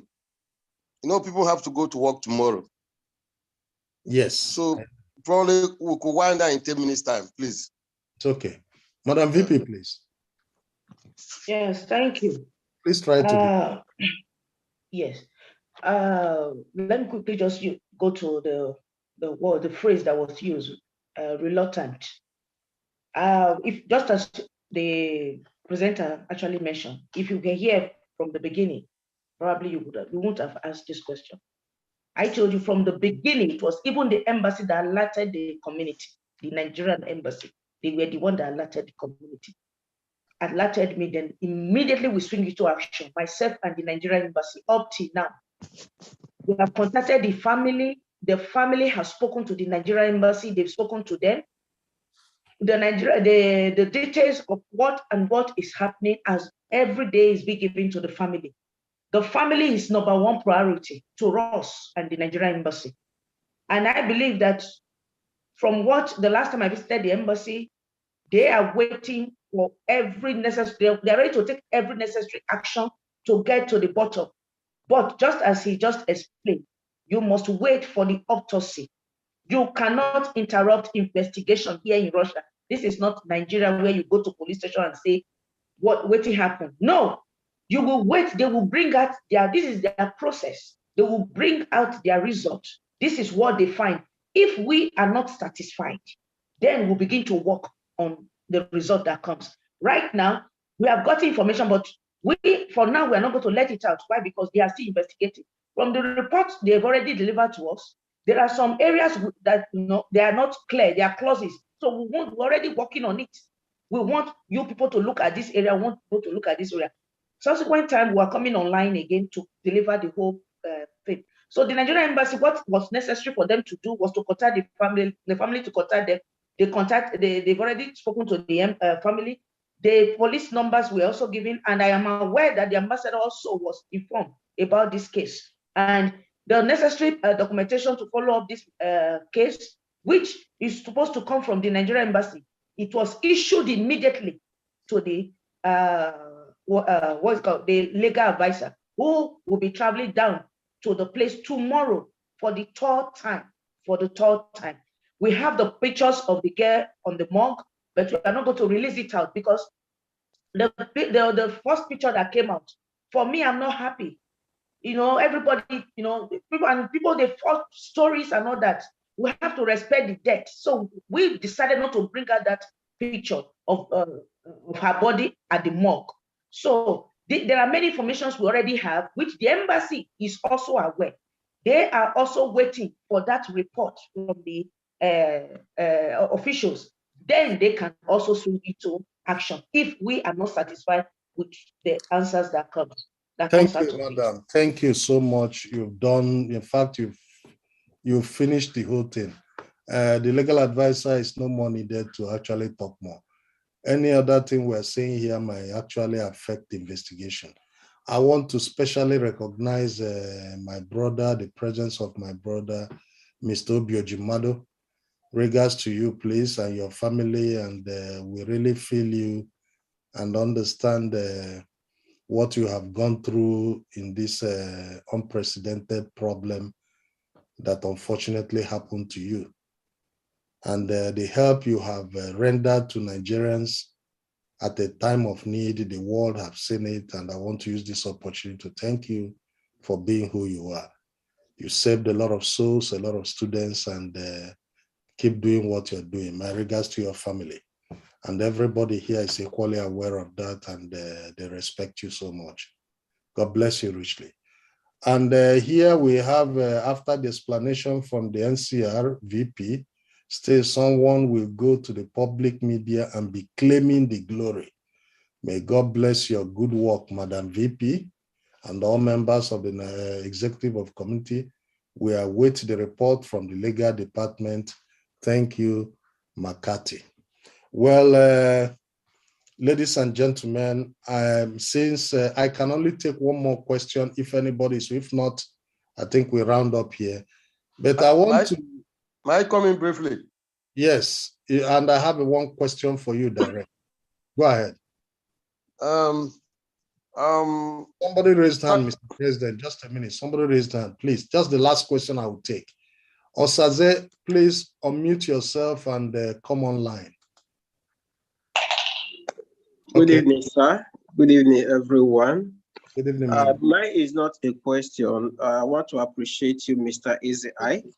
And what I want to say, please, sir, the executives, all the executives, please, this shouldn't be the last. I believe that is where we are having lapses and we are having issue in this country. Please, be using this platform or other platform to pass enough of information. If we are having this kind of meeting, it will go a long way to sanitize our people.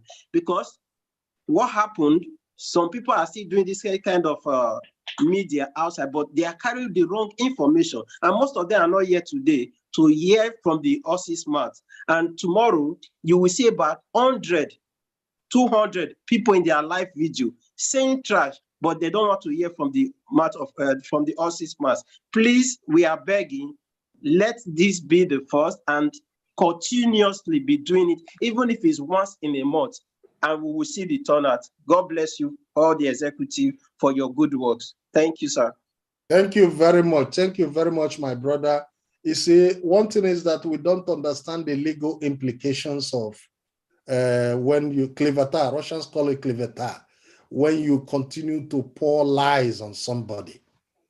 It's a very dangerous thing. It's chargeable in law. You can go in for it seriously. So anybody sitting down, in any Nigerian sitting down here and talking down the community individually, the embassy, when the case comes, you answer for it. Thank you very much, Nze. So, Mr. President, go ahead.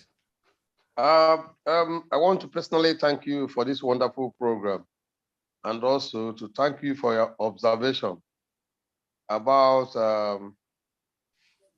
the work of PRO.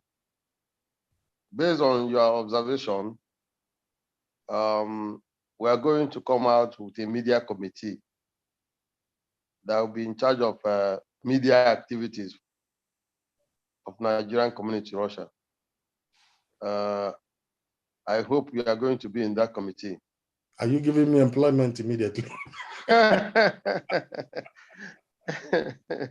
Mr. President, I have a lot to do. You see, my program is versatile, very versatile. Go ahead. I will always, you see, actually, the community, I am ready anytime. And I've said it at least once in 2 weeks. I can invite you people. You can come individually. You can come because you need to be facing Nigerians. You need to talk to Nigerians. You need to tell Nigerians what you're doing. It's very important. Nigerians need it. If not for anything, we have enough problem in this place that we should be eating each other. So you're correct. We need to, better. You must understand also, Nigerian communities don't play to gallery. Sometimes when you do something underground, it's more effective than when you're on the surface. By the time it comes from the underground to surface, it becomes more effective. Like the video,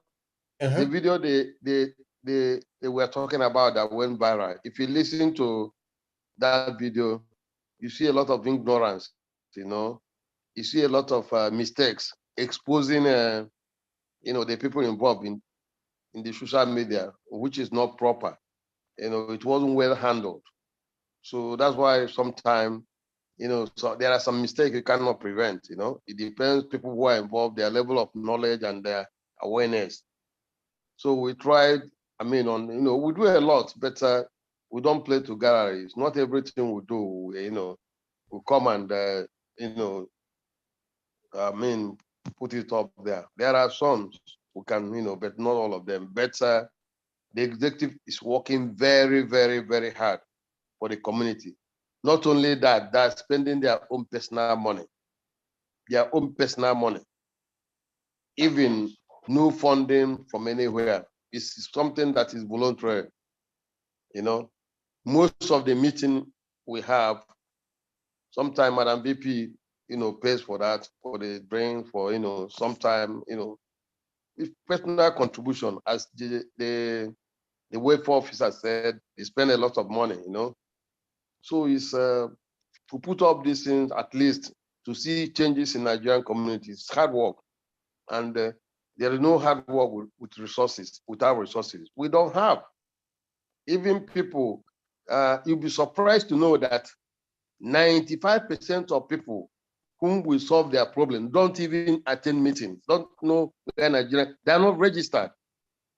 Most people who have problems are people who are not registered with the community, people who don't attend meetings at all.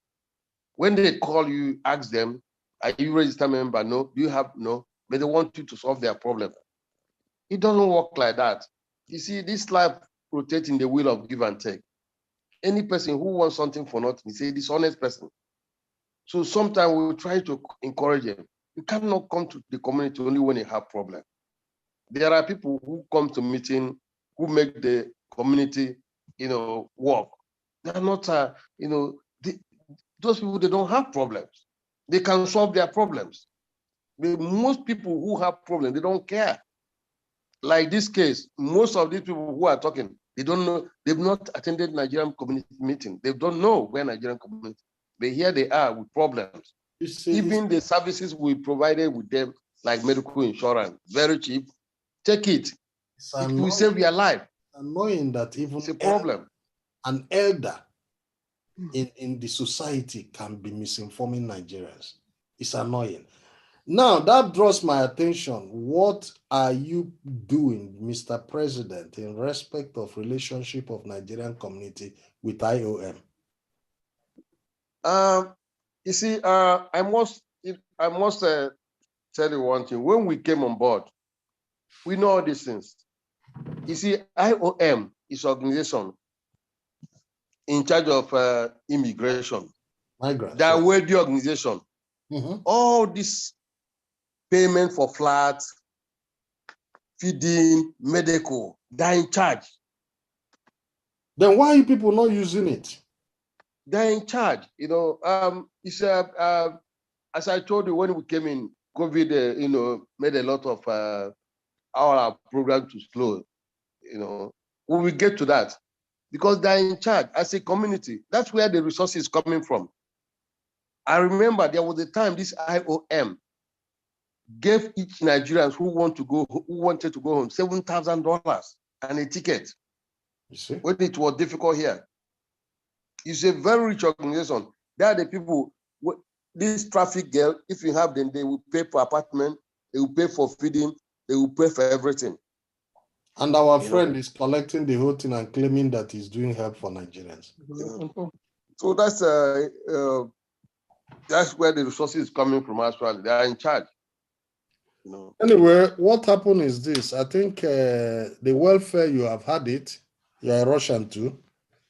It's high time you people sit up and follow up things the way they ought to be.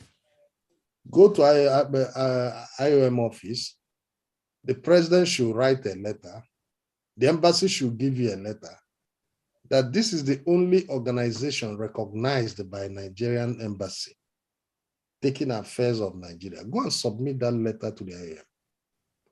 They'll be dealing directly with you people only. These are things you guys are supposed to do. You start working directly with IOM. And most of these financial problems we're having today might not even be there. You need to do it. Nigerians need help. Nze, yes. I would want to ask you as an old officer of the Nigerian Community Welfare, what was or is Mr. Kenny part of the Nigerian community of the past? Now, let me say something here. Let me clear it. Kehinde Oluremi. I think either 2010 or 2009, he happened to be the welfare secretary of the Nigerian community. I think for one term. And that was the end. Okay. Thank you very much for that answer. Because why that was the end. Why I asked that question is I feel he still maintained that position, sitting at the privileges of the Office of the Welfare and limiting us not reaching out to the Nigerian through the resources that will be available by any sponsored organization. So with this program, I think the Nigerians have heard the truth. And we need, the embassy need to do the needful to make us function directly so that the Nigerians can believe us and not see us as incompetent. You see, what you have to realize is that Nigerian community, the job of the welfare is a very tedious job. And that's why you see that amongst other positions, the welfare is one particular office that has a deputy. Now, what you're supposed to do in this kind of situation is not only doing the talking, walk your talking.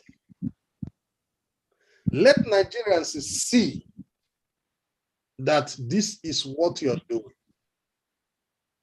Not a situation whereby you expect them to know. They will not know if you don't talk, if you don't tell them what you do. You are going to make the move for the embassy to see that you are making the move. You can draft the letter. If you need me to give you an idea how to, I will help you to draft the letter, address it to the ambassador with a request, and go to IOM and send over the letter to you. You can even send it by email. And you follow it up, go there and request for a meeting. I remember one lady that used to be there, Juliana. She's a Russian working with one Irish woman there. So go there. Their office is not far, it's close to the embassy there. I think it's in Novoslavovska. Go there, you meet them.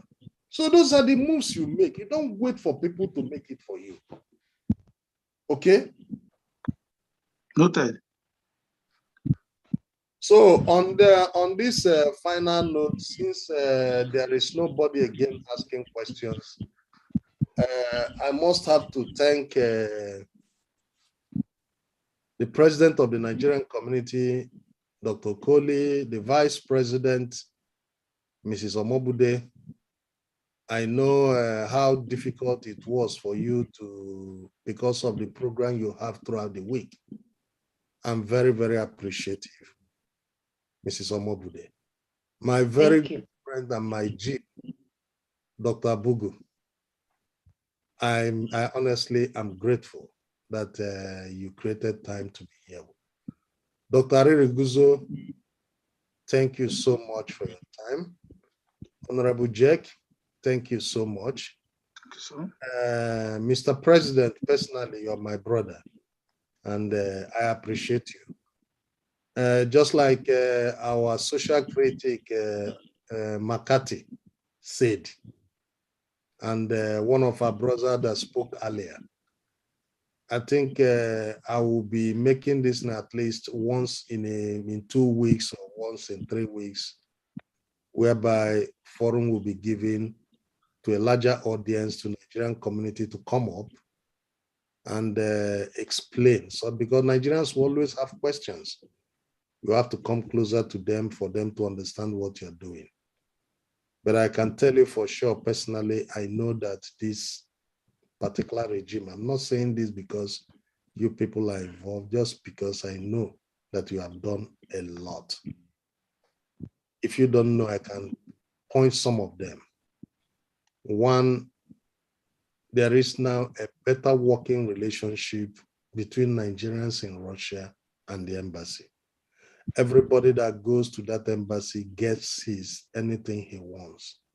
I remember those days when you go to that embassy, for you to even enter there, -10, -20, Nigerians will be hanging outside. But these days, any Nigerian is allowed inside the embassy, as long as you come in within the working hours. And now the immigration department, they travel to all over Russia now to go and service Nigerians, thanks to Nigerian community. That the passport machine is even in Moscow, thanks to the Nigerian community, which I was one of the architects in that aspect. So many things to mention a few you guys have done. But the problem now, look at Nigerians, a lot of them are becoming very legal. The embassy is giving all documents needed. Thanks to the Nigerian community. It's a very big achievement. Things are now easier for Nigerians. And if not for the COVID, I believe that you guys would have achieved a lot. Howbeit, do not relent. Continue doing your good works and push ahead. As for me, you're always welcome to my studio. I will always be with you, propagate. But let me say it again. I'll be taking some of you one-on-one. Hard talk is going to be bitter. One-on-one, especially Tony Abugu. One-on-one, me and you. So I don't know how it's going to be. Thank you, gentlemen, and thank you for your time.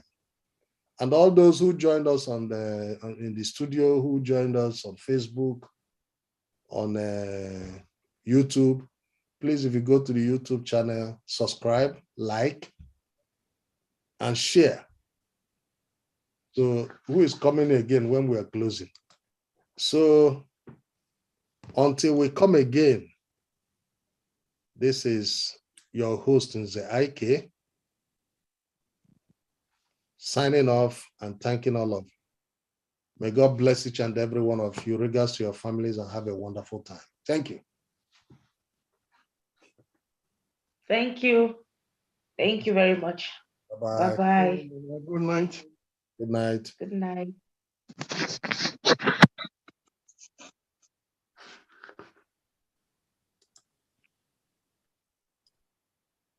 What is the thing you wanted to say, Wale?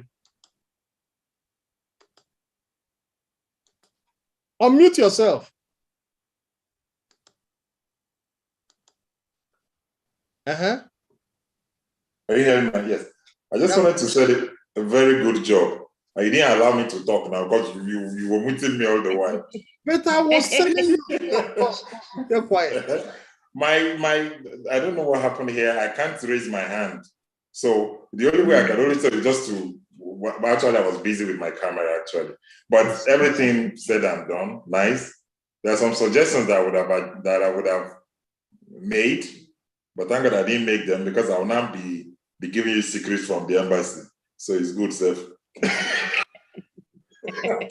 But they're not talking now. Why did I talk tomorrow now? So, And please don't forget the insurance, ladies and gentlemen. 12,500 rubles. Health yes, is And the very next good. meeting. very important. Yeah. So like that, like the other guy said, the gentleman said, we should do this kind of more often. I don't know. Like, I know you're once an executive, always be an executive. You know that you're an elder. So if you call everybody to order, they will always come and listen to you. That one is there. So please. No, I will create time. In fact, this thing you saw today was Mrs. Omobude who brought the idea. Madam, you're a genius now. I hope you're still there. You know, she just called me one day and said, "What are you doing, Seth? What are you doing? Do something." She's awesome. And you know, when she says such a thing like that, I have to act. No, she's a grand patron, a grand patroness. Mother, no, that one. Now the toucher of the house. If she talk, you must do.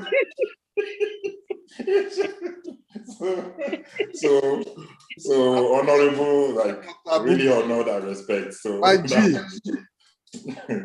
All right, yeah. So really, let's keep this up sometime. Like I'm always here. You know, you didn't let me talk about I know, but you know I'm always in the corner sitting and listening. It's okay. This is but I like this. I feel you. I'll be going online now because I want to talk about the security situation in Anambra. So I'll be entering my other listing now. Right. All right then. Have a nice evening. God bless. Thank you. I made a mistake for my Facebook friends. There is a that I committed. I forgot to put on the volume. Okay.